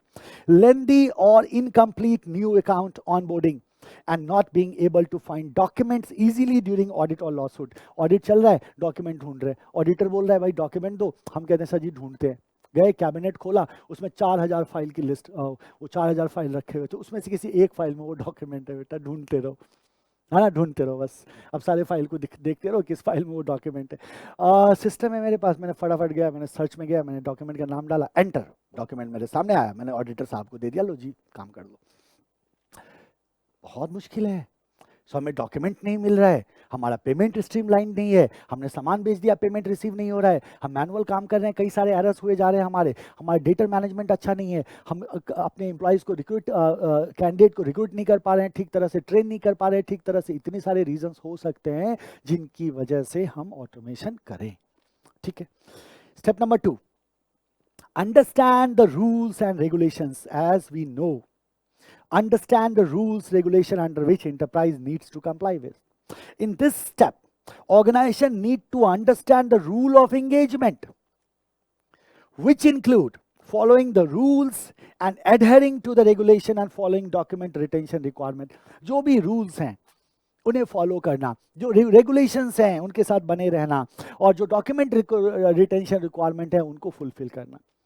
तो जो भी रूल्स एंड रेगुलेशंस हैं जिन्हें हमें कंप्लाई करना है, उन रूल्स एंड रेगुलेशंस को, डॉक्यूमेंट रिटेंशन रिक्वायरमेंट को समझना और उन्हें कंप्लाई करना हमारे लिए एसेंशियल है। और for that purpose we have the provision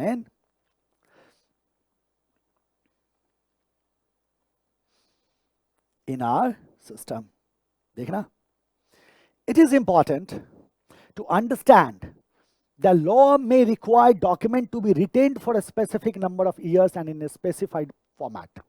जानते हैं हम, entity needs to ensure that any BPA adheres to the requirement of law। मतलब हमें इस बात को इंश्योर करना है कि जो रिक्वायरमेंट ऑफ लॉ है उसके साथ हम क्या कर रहे हैं, एडहर कर रहे हो, मतलब उसको फॉलो कर रहे हो। और किस तरह के लॉ, तो हमने कहा था internal corporate policy, external industry regulation, state laws, central laws, local laws, इन सबको हमें कंप्लाई करना होता है, और इसीलिए इन्हें समझना जरूरी है ताकि हमारे सिस्टम में भी हम इन्हें क्या कर सके, कंप्लाई कर सके। Once we are done with the understanding rules and regulation, then we go for the documenting the process we wish to automate। जिस process को automate करना है उसे document करो। At this step, all the documents that are currently being used need to be documented। Following aspects need to be kept in while documenting the present process। तो हम कहते हैं कुछ बातों को आपको ध्यान में रखना होगा जब आप present process को document कर रहे हैं। What documents need to be captured?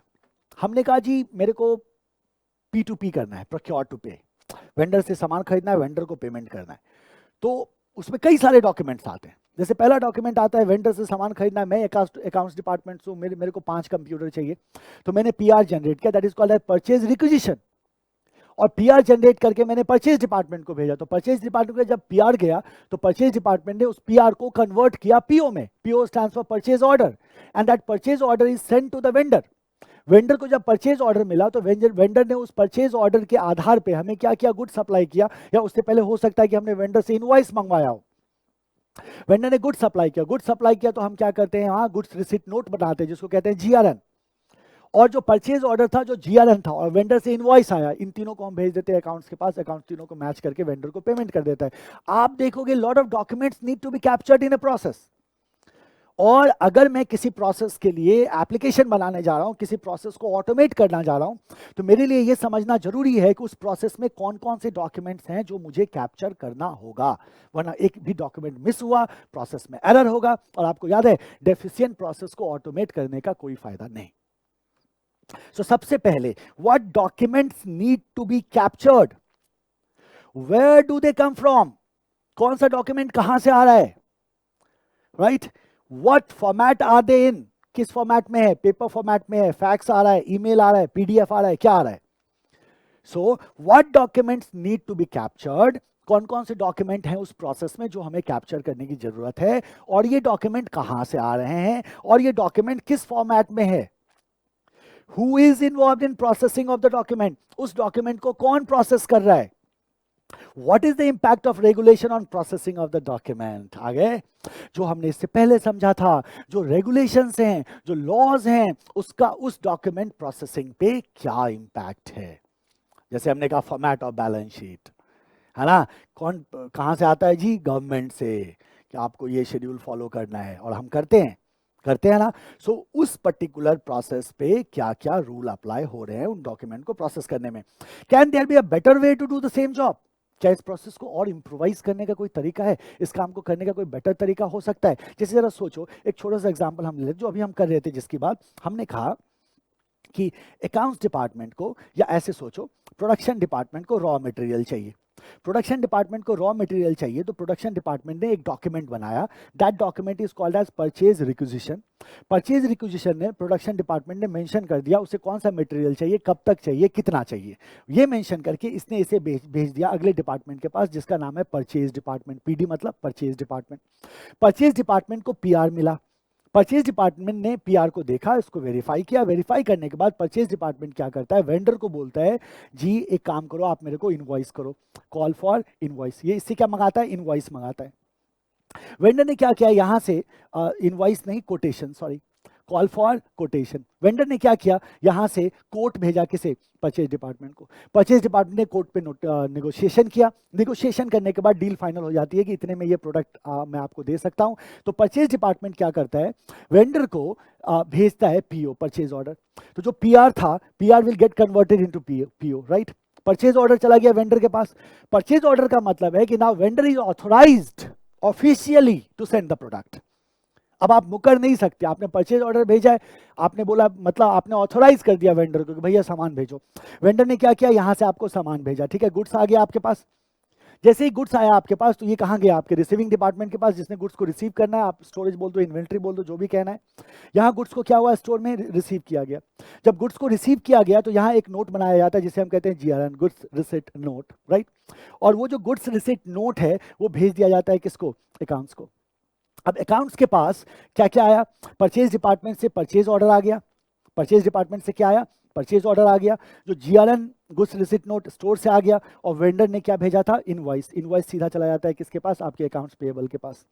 तो purchase order, goods receipt note और इनवॉइस, इन तीनों को मैच करता है अकाउंट्स डिपार्टमेंट। और अगर तीनों मैच हो गया उस कंडीशन में अकाउंट्स डिपार्टमेंट क्या करता है, वेंडर को पेमेंट कर देता है। मजा आ रहा होगा, कोई बात नहीं, आगे बहुत डिटेल में पढ़ना है ये तो सिंपल इंट्रोडक्शन है, इस प्रोसेस को आगे डिटेल में पढ़ना है, मैं स्टेप बाय स्टेप समझाऊंगा, विद डायग्राम समझाऊंगा, ठीक है, फटाक से समझ में आ जाएगा।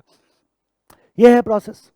अब हम कह रहे हैं what document needs to be captured, where do they come from, what format they are in, किस फॉर्मेट में वो डॉक्यूमेंट्स हैं, who is involve in processing of those documents, क्या इन डॉक्यूमेंट्स को प्रोसेसिंग करने के दौरान किसी तरह के रेगुलेशन को फॉलो करना है, can there be a better way to do this job, क्या इस काम को करने का इससे बेहतर तरीका हो सकता है। तो आपने कहा, एक छोटा सा एग्जांपल ले लो, आपने कहा सर ऐसा करो ना, आपने जो रिसीव किया, ठीक है, और आपको जिसके लिए कोट किया गया, दोनों को मैच करो, मैच होता है पेमेंट कर दो। पीओ को मैच क्यों कर रहे हो, अब बोलते yes there is a better way to do this job. हमने जो रिसीव किया, ठीक है, तो सामान जितना हमने रिसीव किया और वेंडर ने जितने के लिए बिल किया, जितना रिसीव किया, जितने के लिए बिल किया, दोनों मैच हो गया, तो हमारे को पीओ को मैच करने की जरूरत क्या है यहाँ अकाउंट्स पेएबल में। पीओ आने दो ना, पीओ है रखा है, कोई दिक्कत नहीं, हमारे को पीओ की कोई परेशानी नहीं है यहाँ। हमने जो रिसीव किया और जितने के लिए बिल किया गया था, दोनों अगर मैच हो गया तो पेमेंट कर दो ना, क्या जरूरत है आपको तीसरे डॉक्यूमेंट को मैच करने की।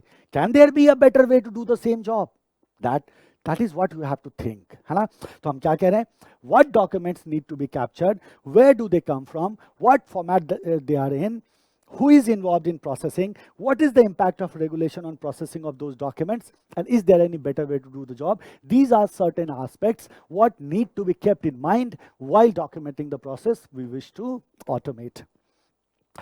Benefit क्या है बताओ, डॉक्यूमेंटेशन का बेनिफिट क्या है। सबसे पहला है clarity, you get clarity on the process, आपको प्रोसेस क्लियर हो जाता है कि भाई ऐसे ऐसे ऐसे ऐसे होना है। It helps to determine the source of inefficiency, bottleneck and problem. आपको पता चल जाता है कहाँ कहाँ से प्रॉब्लम हो सकती है, कहाँ कहाँ प्रॉब्लम हो सकता है, क्या सोर्स है प्रॉब्लम का, that can be identified. And process को जब हम रीडिजाइन करने चाहते हैं ना, वर्कफ्लो ऑटोमेशन से पहले हम रीडिजाइन भी करते हैं प्रोसेस को, तो रीडिजाइन करने में भी ये डॉक्यूमेंटेशन हमें बहुत हेल्प कर सकता है। सो क्लैरिटी देता है on the process, number 1। Number 2, sources of inefficiency को बताता है और प्रोसेस को रीडिजाइन करने में हमारी मदद करता है। जनरल बात है, आप आसानी से दिमाग में रख सकते हैं। आते हैं step number 4, define the objective. और पता है ऑब्जेक्टिव कैसा होना चाहिए? तो हम कहते हैं जी सर ऐसा है कि जिस प्रोसेस को हम ऑटोमेट कर रहे हैं ना, उसके कंटेक्स्ट में हम ऑब्जेक्टिव फ्रेम करते हैं कि ये इस प्रोसेस को ऑटोमेट करने का मेरा ये टारगेट है, मैं इसको अचीव करना चाहता हूँ इस प्रोसेस को ऑटोमेट करके, ठीक है, that is the objective. So of course you will have to define goals and objectives, ताकि आपका डायरेक्टेड हो, बीपीए आपका वो पर्टिकुलर प्रोसेस का ऑटोमेशन क्या हो, डायरेक्टेड हो। अब हम कहते हैं जब आप गोल सेट करते हैं तो एक बात आप ध्यान में रखना कि आपका जो गोल है वो स्मार्ट होना चाहिए।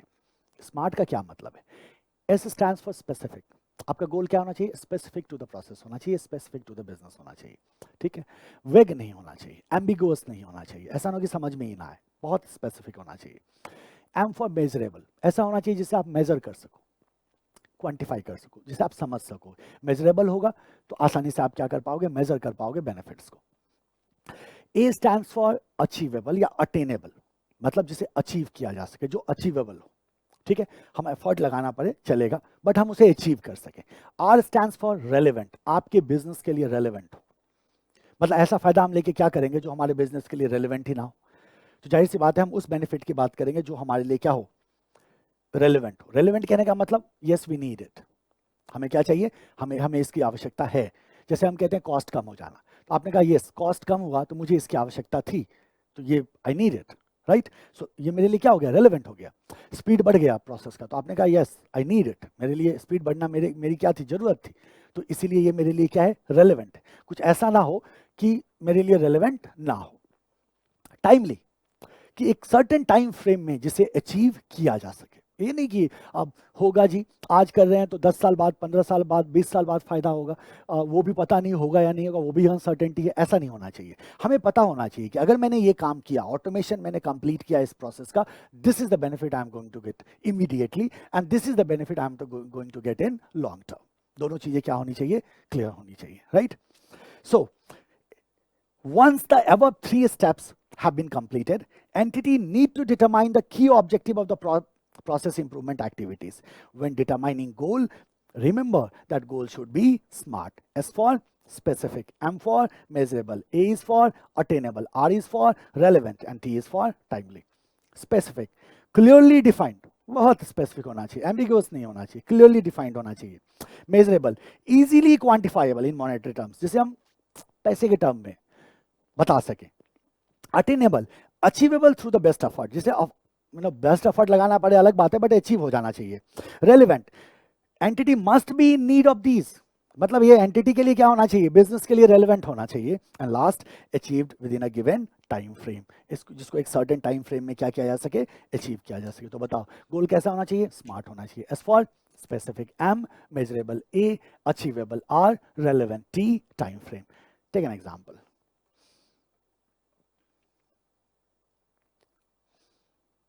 देखो, for vendors offering early payment discount, मैं बता चुका हूं अभी आपको पहले ही, vendors offering early payment discount. अब वेंडर जो है वो अर्ली पेमेंट डिस्काउंट ऑफर कर रहा है, अर्ली पेमेंट करो डिस्काउंट ले जाओ, राइट। ये हमारे लिए एक अपॉर्चुनिटी है, अब हम इसका हम फायदा उठाना चाहते हैं भाई, राइट। तो अब जब हम बीपीए की बात करते हैं, right, so we have to deal कि क्या क्या फायदे हो सकते हैं, क्या ऑब्जेक्टिव हमारा हो सकता है। How much could be saved if they were taken advantage of and if entity has got the cash flow to do so। अगर हमारे पास कैश फ्लो है कि हम अर्ली पेमेंट कर सकें तो कितना फायदा हम उठा सकते हैं इससे। And second, vendor priority can be created based on above calculation for who gets paid sooner rather than later. हम क्या कर सकते हैं, जब वेंडर को पेमेंट करने की बात आती है, पेमेंट प्रोसेसेस की बात आती है, तो हम ये देखते हैं कि अर्ली पेमेंट डिस्काउंट का अगर हम फायदा उठाते हैं तो हम कितना हमारा ऑब्जेक्टिव में हम इस बात को डिफाइन करेंगे कि हमें कितना फ़ायदा हो सकता है, और ऐसा करने के लिए हमारे पास कैश फ्लो है या नहीं, हम ये भी ज़रूर देखेंगे। और इस आधार पे हम वेंडर को क्या कर सकते हैं, प्रायोरिटी सेट कर सकते हैं कि कैसे उसकी प्रायोरिटी सेट किया जाए, कि किस वेंडर को पहले पेमेंट किया जाए, किस वेंडर को बाद में पेमेंट किया जाए।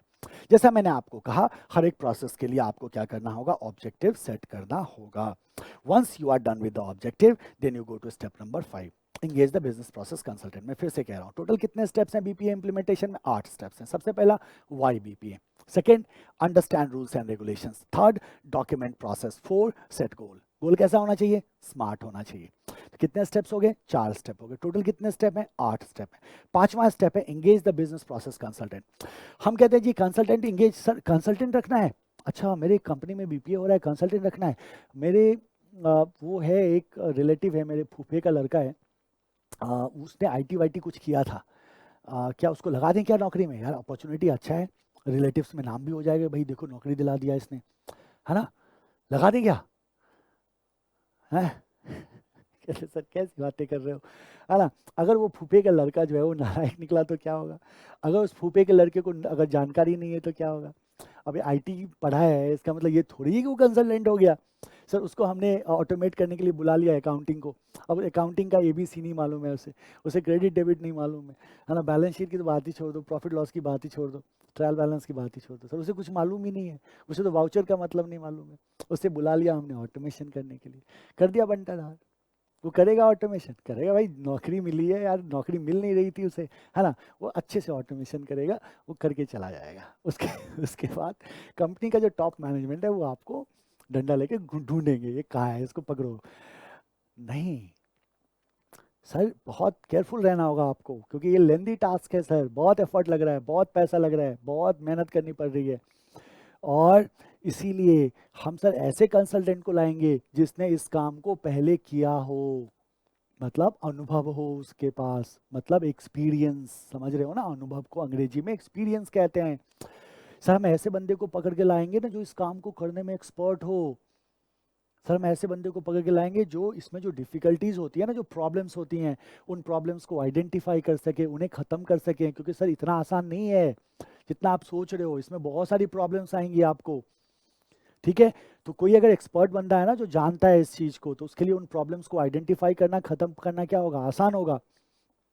जैसे सर अभी हमने सजेशन दे दिया कि हम जीआरएन और इनवॉइस को मैच करके पेमेंट कर देंगे, पीओ को नहीं मैच करें तो चलेगा मेरा काम। तो ये सर कौन बता सकता है आपको? या आप थे तो आपने तो मुझे बता दिया, और कौन बताएगा? वो फूफे के लड़के के बस की बात तो है नहीं, उसे तो कुछ पता ही नहीं था। अगर वो जानता ही नहीं है कि कहाँ क्या इंप्रूवमेंट हो सकता है, कहाँ क्या प्रॉब्लम्स हो सकती हैं, तो वो कैसे कर सकता है? इसको नहीं कर पाएगा। और सर बहुत इंपॉर्टेंट बात है कि ऐसा बंदा हो जिसके पास आईटी हार्डवेयर सॉफ्टवेयर की जानकारी हो, नॉलेज हो, डेप्थ, और वो सिर्फ रिकमेंड ही नहीं, इम्प्लीमेंट भी करवा पाए। एक होता है कि रिकमेंड कर दिया, इम्प्लीमेंटेशन नहीं हो रहा है, ऐसा नहीं होना चाहिए। रिकमेंड ही नहीं, वो क्या करा पाए, इम्प्लीमेंटेशन भी करवा पाए। ऐसा कंसल्टेंट हमें लाना होगा, कुछ पैसे देने पड़ेंगे बट इट्स ओके। इससे क्या होगा कि we are in safe hand, और हमें पता होता है कि हमारा काम सही तरीके से चल रहा है। सो this again a critical step to achieve BPA. This again a critical step to achieve BPA, right? To decide as to who, to which company or consultant to partner with depends upon the following. किस company या consultant को हम अपना partner बनाएं इस काम में, वो कुछ चीजों पे डिपेंड करेगा। पहला, objectivity of the consultant in understanding and evaluating entity situation, जो एंटिटी के सिचुएशन को अंडरस्टैंड कर सके, इवैल्यूएट कर सके कि भाई तुम्हारी एंटिटी के क्या क्या प्रॉब्लम्स हैं, राइट, तुम्हारी एंटिटी का क्या बेसिक नेचर है, ताकि अकॉर्डिंगली काम किया जा सके। Does the consultant have experience with entity business process, उस एंटिटी के बिजनेस प्रोसेस के बारे में उसको कोई अनुभव है? ऐसा ना हो कि एकदम बिल्कुल नील बट्टे सन्नाटा हो, तो उसको तो समझ भी नहीं आएगा ना करना क्या है। Is the consultant experienced in resolving critical business issues, अगर बिजनेस इश्यूज आते हैं तो क्या वो उसे रिजॉल्व कर पाएगा?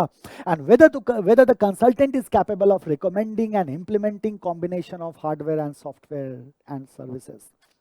So, understanding and evaluating entity situation, experience with the entity business process, experienced in resolving critical business issues, and ability to implement hardware and software. These are certain very important aspects what need to be kept in mind while partnering with the company or the consultant जिसके हम ये क्या करने वाले हैं, hand over करने वाले हैं. जरा सोचो, आप एक सेकंड के लिए सोचो. There is a bank, right, और हम उस बैंक में बीपीए करना चाहते हैं. सबके बस की बात है क्या? किसी को भी पकड़ लेंगे क्या? हम कैसे कैसी बातें करते हो, एक से एक कैसे कैसे कॉम्प्लिकेटेड प्रोसेस होते हैं हमारे पास बैंक में.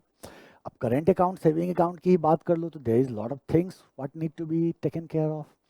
आप मॉर्गेज की बात कर लो सर, आप ट्रेड फाइनेंस की बात कर लो सर, है ना. तो जाहिर सी बात है बहुत सारे एस्पेक्ट को ध्यान में रखना होगा. प्रोसेस से रिलेटेड बहुत सारे रिस्क भी होते हैं सर, उन रिस्क को भी कवर करके चलना होगा. सिक्योरिटी को भी देखना होगा हमें. कई तरह के हार्डवेयर सॉफ्टवेयर की ज़रूरत हो जाती है ना. अगर बैंक की बात करें तो ऑनलाइन चले जाओ, बैंक में तो 250 से ज़्यादा सर्विसेज बैंक प्रोवाइड करता है ना. तो ये इतना आसान नहीं होने जा रहा. We need something very expert of the thing, जो उस काम को करने में क्या हो, बहुत एक्सपर्ट हो. तो हमने कहा बैंक को ऑटोमेट करना है. Okay, let's hire Infosys. Infosys का हायर करें? आप बोलोगे हाँ सर कर लो. क्यों? क्योंकि फिनाकल जो पैकेज है सो इन्फोसिस ने बनाया है. सो अगर आप उसे हायर करते हैं तो हो सकता है वो आपको अच्छी तरह से आपके बैंक को क्या करे, ऑटोमेट करके दे दे. तो we need a good company, a consultant who are experienced, who are expert, who can recommend and implement hardware and software, who can understand your company's situation, who can resolve the business issues, and who are having experience with the process. ऐसे लोगों को हम क्या करेंगे, engage कर लेंगे. That is, engage the business process consultant. Once we are done with it, now we need the approval. And for that purpose, we have to calculate the ROI. ROI stands for return on investment, right? The right stakeholder need to be engaged and involved to ensure that the benefit of the BPA are clearly communicated and implementation becomes successful. हमें stake holders को, सही stake holders को, participants को involve करना होगा ताकि जो BPA का, क्योंकि एक बात हमेशा याद रखना, ये this not a one man job. Everybody has to be ready for this mentally. क्यों भाई? क्योंकि रेसिस्टेंस होता है. People don't try to change. वो कहते हैं अरे ऑटोमेशन हो जाएगा, फिर then we will have to work on computer. Banking sector में जब ऑटोमेशन हुआ तो इतना ही बवाल हुआ था. पब्लिक सेक्टर की जब मैं बात करूँ तो, है ना, स्टाफ चाहते ही नहीं थे कि कंप्यूटर लगे. पानी डाल देते थे सीपीयू में, है ना, तोड़ देते थे माउस को कि ना करना पड़े काम. लाओ जी रजिस्टर लाओ, लाल हरा बही खाता, उसी में लिखेंगे हम. तो सबको तैयार होना पड़ता है. जब आप बेनिफिट्स को कम्युनिकेट करते हैं throughout the organisation, specially to the top management, उसके लिए आपको राइट स्टेक होल्डर्स को इंगेज करना होगा. Right stakeholder within your company, of course आपकी कंपनी के डिफरेंट डिपार्टमेंट्स के लोगों को, है ना, डिफरेंट पोजीशंस पे काम करने वाले लोगों को इंगेज करना होगा ताकि बीपीए के बेनिफिट को क्लियरली कम्युनिकेट किया जा सके. Right, hence the required business process owners have to be convinced so as to justify the benefit of BPA and get approval from the senior management. तो होगा क्या? अब जैसे हमने प्रोसेस ओनर कौन होता है? someone who manages the process. someone who manages the process. तो someone who is managing the process, उसे भी तो कन्विंस करना होगा कि भाई क्या क्या फायदे हैं. जब तक वो कन्विंस नहीं होगा तब तक आपका टॉप मैनेजमेंट कन्विंस नहीं होगा. So business process owner have to be convinced. उन्हें ये बात, वो खुद में कन्विंस हो जाते हैं कि हाँ ऑटोमेशन का फायदा है, तभी वो बेनिफिट जस्टिफाई किया जा सकता है सीनियर मैनेजमेंट को. Right business case has to be made covering technical and financial feasibility so as to satisfy and get approval for implementing BPA. So technical and financial feasibility भी जरूरी है कि technically इस चीज को बनाना पॉसिबल है या नहीं जिसकी हम बात कर रहे हैं, और फाइनेंशियली बनाना पॉसिबल है कि नहीं. फाइनेंशियली मतलब कितना कॉस्ट आएगा, ऐसा ना हो कि बेनिफिट से ज्यादा कॉस्ट हो जाए. अगर बेनिफिट से ज्यादा कॉस्ट होगा तो जाहिर सी बात है हम सिस्टम डेवलप नहीं करेंगे. All stakeholders need to be convinced that BPA won't only result in cost saving but will also improve effectiveness and efficiency of the service offerings.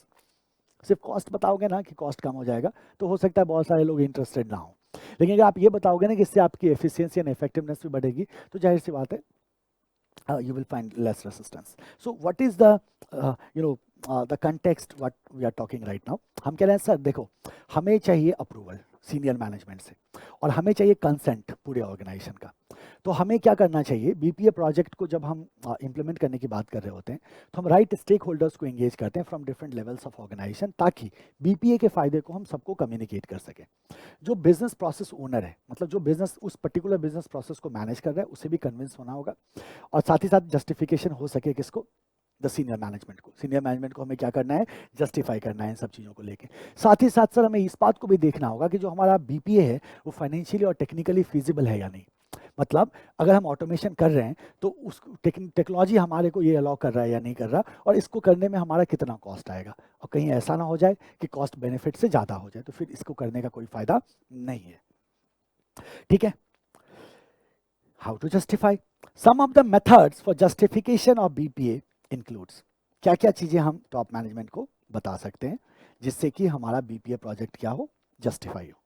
सबसे पहला, cost savings being clearly computed and demonstrated. हमने कहा जी cost कम हो जाएगा, सवाल उठता है कैसे, तो याद है कॉस्ट कम होता है क्योंकि रिसोर्स कंजम्पशन कम हो जाता है ना, मैनुअल टास्क कम हो जाते हैं तो कॉस्ट कम हो जाता है। तो हमें ये बताना होगा कैसे, इसे प्रॉपरली डॉक्यूमेंट करके डेमोन्स्ट्रेट करना होगा कि भाई कितने से कॉस्ट कम हो जाएगा। लेट्स से आपने कहा 70% से कॉस्ट कम हो जाएगा, तो उसका प्रॉपर कैलकुलेशन आपको शो करना होगा। Saving in employ salary by not having to replace those due to attrition. अच्छा, मैंने पहले ही समझाया था आपको कि ऑटोमेशन में हम कभी ये बेनिफिट नहीं दिखा देंगे, एम्प्लॉय को निकाल दिया तो सैलरी बच गई, है ना, लेकिन हाँ उसकी टोटली एफिशिएंसी क्या होती है, इंक्रीज हो जाती है। You don't have to get new employees for the job, है ना, तो आपके पास जो एम्प्लॉयज हैं उन्हीं से आप अपनी प्रोडक्टिविटी बढ़ा सकते हैं और इस तरह से आप सैलरी के टर्म्स में सेविंग को शो कर सकते हैं। The cost of space regained from paper file cabinet reduced, जो भी पेपर फाइल कैबिनेट आप यूज कर रहे थे वो कॉस्ट ऑफ स्पेस क्या होगा, कम हो जाएगा। Eliminating fine to be paid by entity due to delay being avoided. अब since it is an automated system, delay होगा नहीं, टाइमली पेमेंट होगा, टाइमली रिपोर्टिंग होगी, तो किसी भी तरह के आपको फाइन वगैरह पे करने की आवश्यकता नहीं है। Reducing the cost of audit and law suits, मैं एक्सप्लेन कर चुका हूं। Taking advantage of early payment discount, अभी हमने एग्जांपल में भी रखा था इसे, अर्ली पेमेंट डिस्काउंट वगैरह का भी हम एग्जांपल ले सकते हैं। एंड एलिमिनेट डुप्लीकेट पेमेंट्स, हाँ डुप्लीकेट पेमेंट नहीं होगा, एक ही वेंडर को 2 बार पेमेंट चला गया, ये प्रॉब्लम्स नहीं होंगी क्योंकि चीज़ें क्या हैं, स्ट्रीमलाइंड है properly. Ensuring complete documentation for all new accounts, जितने भी नए अकाउंट्स आप क्रिएट कर रहे हैं उसका क्या हो पाएगा, कंप्लीट डॉक्यूमेंटेशन हो पाएगा। जस्टिफिकेशन के कई सारे तरीके हो सकते हैं, स्पेस का कॉस्ट कम होना, सैलरी का कॉस्ट कम होना, ओवरऑल कॉस्ट कम हो जाना, अर्ली पेमेंट डिस्काउंट ले पाएंगे, डुप्लीकेट पेमेंट्स नहीं होगा।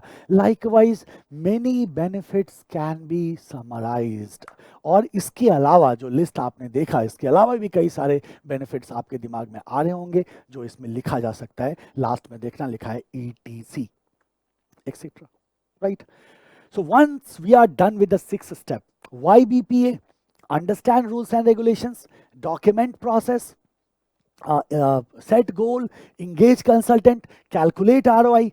So now we have the approval, we have the budget, we are ready to go, we have the green signal, go for the 7th step and that is develop. अब हम क्या करेंगे, जो required BPA है उसको develop कर देंगे, developing the BPA. Once the requirements have been documented, ROI has been computed and top management approval to go ahead has been received. एक बार हमने डॉक्यूमेंटेशन कर लिया, हमने ROI कैलकुलेट कर लिया, टॉप मैनेजमेंट से हमारे को ग्रीन सिग्नल मिल गया, the consultant develops the requisite BPA, consultant BPA को डेवलप करेगा। The developed BPA needs to meet the objective for which the same is being developed. Simple है, जो गोल सेट किया था हमने उसको अचीव करना चाहिए ये सिस्टम, तभी तो हम उसी हिसाब से तो आगे बढ़ रहे हैं। And once it is done we do the testing. Once developed it is important to test the new process to determine how well it works and identify where additional exceptional processing steps needs to be included. कोई भी system जब आप बनाते हो ना, there is always chances of improvement. एक चीज याद रखना, किसी हम कोई सिस्टम बनाते हैं तो हम उसकी टेस्टिंग करते हैं। टेस्टिंग क्यों करते हैं, टेस्टिंग इसलिए करते हैं कि बहुत सारे सिनेरियोज हो सकते हैं, जैसे आपने जो सिस्टम बनाया हो सकता है कि वो सही तरह से काम ना कर रहा हो, उसमें कुछ एरर्स हो, तो हम एरर्स को एलिमिनेट करते हैं फिर, ताकि हम फर्दर सिस्टम को और स्ट्रॉन्ग कर सकें। ठीक है, इसके लिए भी हम टेस्टिंग करते हैं। तो या अगर कहीं आपको लगता है कि देयर इज सम डेविएशन, जो हमने सोचा था उस तरह से ना हो कि किसी तरह का एक्सेप्शन क्रिएट हो जा रहा है, तो उस एक्सेप्शन को हैंडल करने के लिए भी हमें हमारे सिस्टम में कई तरह के मॉडिफिकेशन करने पड़ सकते हैं। तो टेस्टिंग एक इटरेटिव प्रोसेस है जो हम बार बार करते रहते हैं। टेस्टिंग से क्या होता है कि जहाँ कहीं भी डेविएशंस हैं, जहाँ कहीं भी एक्सेप्शंस हैं, उनका हमें पता चल जाता है और accordingly we can rectify that deviation और exceptions. Testing allow room for improvement before launch. इससे पहले कि हम सिस्टम को लॉन्च करें, हमें इम्प्रूवमेंट के लिए रूम मिलता है, मतलब we can improve our system. Increases user adoption and decreases resistance. अब टेस्टिंग में यूजर टेस्टिंग भी होता है, तो जाहिर सी बात जब टेस्टिंग होगी तो यूजर एक्सेप्टेंस क्या होगा, बढ़ेगा, और यूजर आपके सिस्टम को कम से कम रेसिस्ट करेंगे। अभी मैंने पहले भी समझाया था आपको, इसीलिए हमने यूजर को कम्युनिकेट भी किया था कि भाई इस तरह का सिस्टम बनने को जा रहा है, ताकि रेसिस्टेंस को क्या किया जा सके, मिनिमाइज किया जा सके। तो process of testing is an iterative process, ये लगातार होने वाला प्रोसेस है। तो टोटल कितने स्टेप्स हैं? 8 स्टेप है। ये था आपका चैप्टर 1 का सेक्शन 1। इस लेक्चर में आपने इंटरप्राइज बिजनेस प्रोसेस टॉपिक को कवर किया, जिसे हमने सेक्शन 1 बनाया था। टोटल 6 सेक्शन है हमारे पास हमारे सिलेबस में। नेक्स्ट लेक्चर में आप सेक्शन 2 को पूरी तरह से कवर करोगे, पूरा का पूरा सेक्शन 2 आपको नेक्स्ट लेक्चर में मिलेगा। सेक्शन 1 में, इस सेक्शन में आपने कवर किया बिजनेस प्रोसेस के इंट्रोडक्शन को, बीपीएम के इंट्रोडक्शन को, बिजनेस प्रोसेस के कैटेगराइजेशन को, फिर आपने बिजनेस प्रोसेस ऑटोमेशन को पढ़ा, आपने बिजनेस प्रोसेस का ऑटोमेशन का इंट्रोडक्शन देखा, आपने सक्सेस फैक्टर्स को देखा, सक्सेस फैक्टर्स के बाद आपने बेनिफिट्स को देखा, और बेनिफिट्स के बाद आपने इंप्लीमेंटेशन ऑफ बीपीए को समझा। इस तरह से आपका ये पहला सेक्शन है जो आपने इस फर्स्ट लेक्चर में कवर किया, राइट। हर एक लेक्चर के साथ जैसा मैंने आपको बताया था कि हर एक चैप्टर के साथ आप you will be getting the questions and answers of that chapter. तो जब मैं questions and answer at the end of the chapter आप देखोगे लेक्चर खत्म होने के बाद, तो यू विल फाइंड दैट मैं सेक्शन वाइज क्वेश्चंस आपको बता रहा हूँ कि किस सेक्शन से किस तरह के सवाल पूछे जाते हैं, ताकि सेक्शन वाइज आपकी प्रिपरेशन हो सके और आप पूरी तरह से अपने सिलेबस पे, अपने सब्जेक्ट पे कमांड कर सको। दो इट इज फास्ट ट्रैक, लेकिन इसको हम फास्ट ट्रैक की तरह, राजधानी एक्सप्रेस की तरह बिल्कुल नहीं दोहराएंगे, और आपको मैं पूरी तरह से इस बैच में क्या करूंगा, तैयार करूंगा आपके एग्जाम के लिए, ठीक है। अब सेक्शन 1 में हमारे पास कुछ नेमोनिक्स हमने यूज किए थे। नेमोनिक्स को बाइफर्केट करके रखना बहुत जरूरी है, एग्जाम में कभी कभी ये उलझता है। सबसे पहले बिजनेस प्रोसेस कैटेगराइजेशन हमने देखा था, जिसमें हमने एक नेमोनिक बनाया था टाइप्स ऑफ बिजनेस प्रोसेस में। Processes are awesome, OSM, O for operational, S for supporting, M for management. फिर हमने बीपीए के सक्सेस फैक्टर के लिए एक नोमेनिक बनाया था, जिसे हमने कहा था सक्सेस फैक्टर 4 होते हैं, CAIT, confidentiality, availability, integrity and timeliness, ठीक है। फिर हमने बेनिफिट्स ऑफ बीपीए के लिए एक कोड करा था, जिसे हमने कहा था government CTQ, G for governance and reliability, O for operational efficiency, V is for visibility, T is for time saving.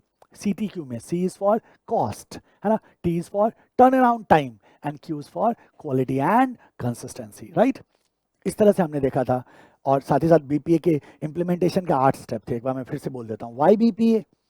Understand rules and regulations, document, right, then we went to the set goals, engage consultant, calculate ROI, develop, test, right. कितने हो गए total हमारे पास? 8 step हो गए BPA implementation के। इस तरह से हमारा पहला सेक्शन कंप्लीट हुआ।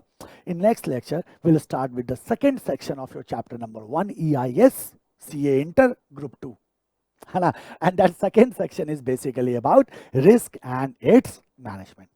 सो इस लेक्चर में इतना ही। See you in next lecture. Thank you, love you, and keep working hard, keep signing. Bye bye.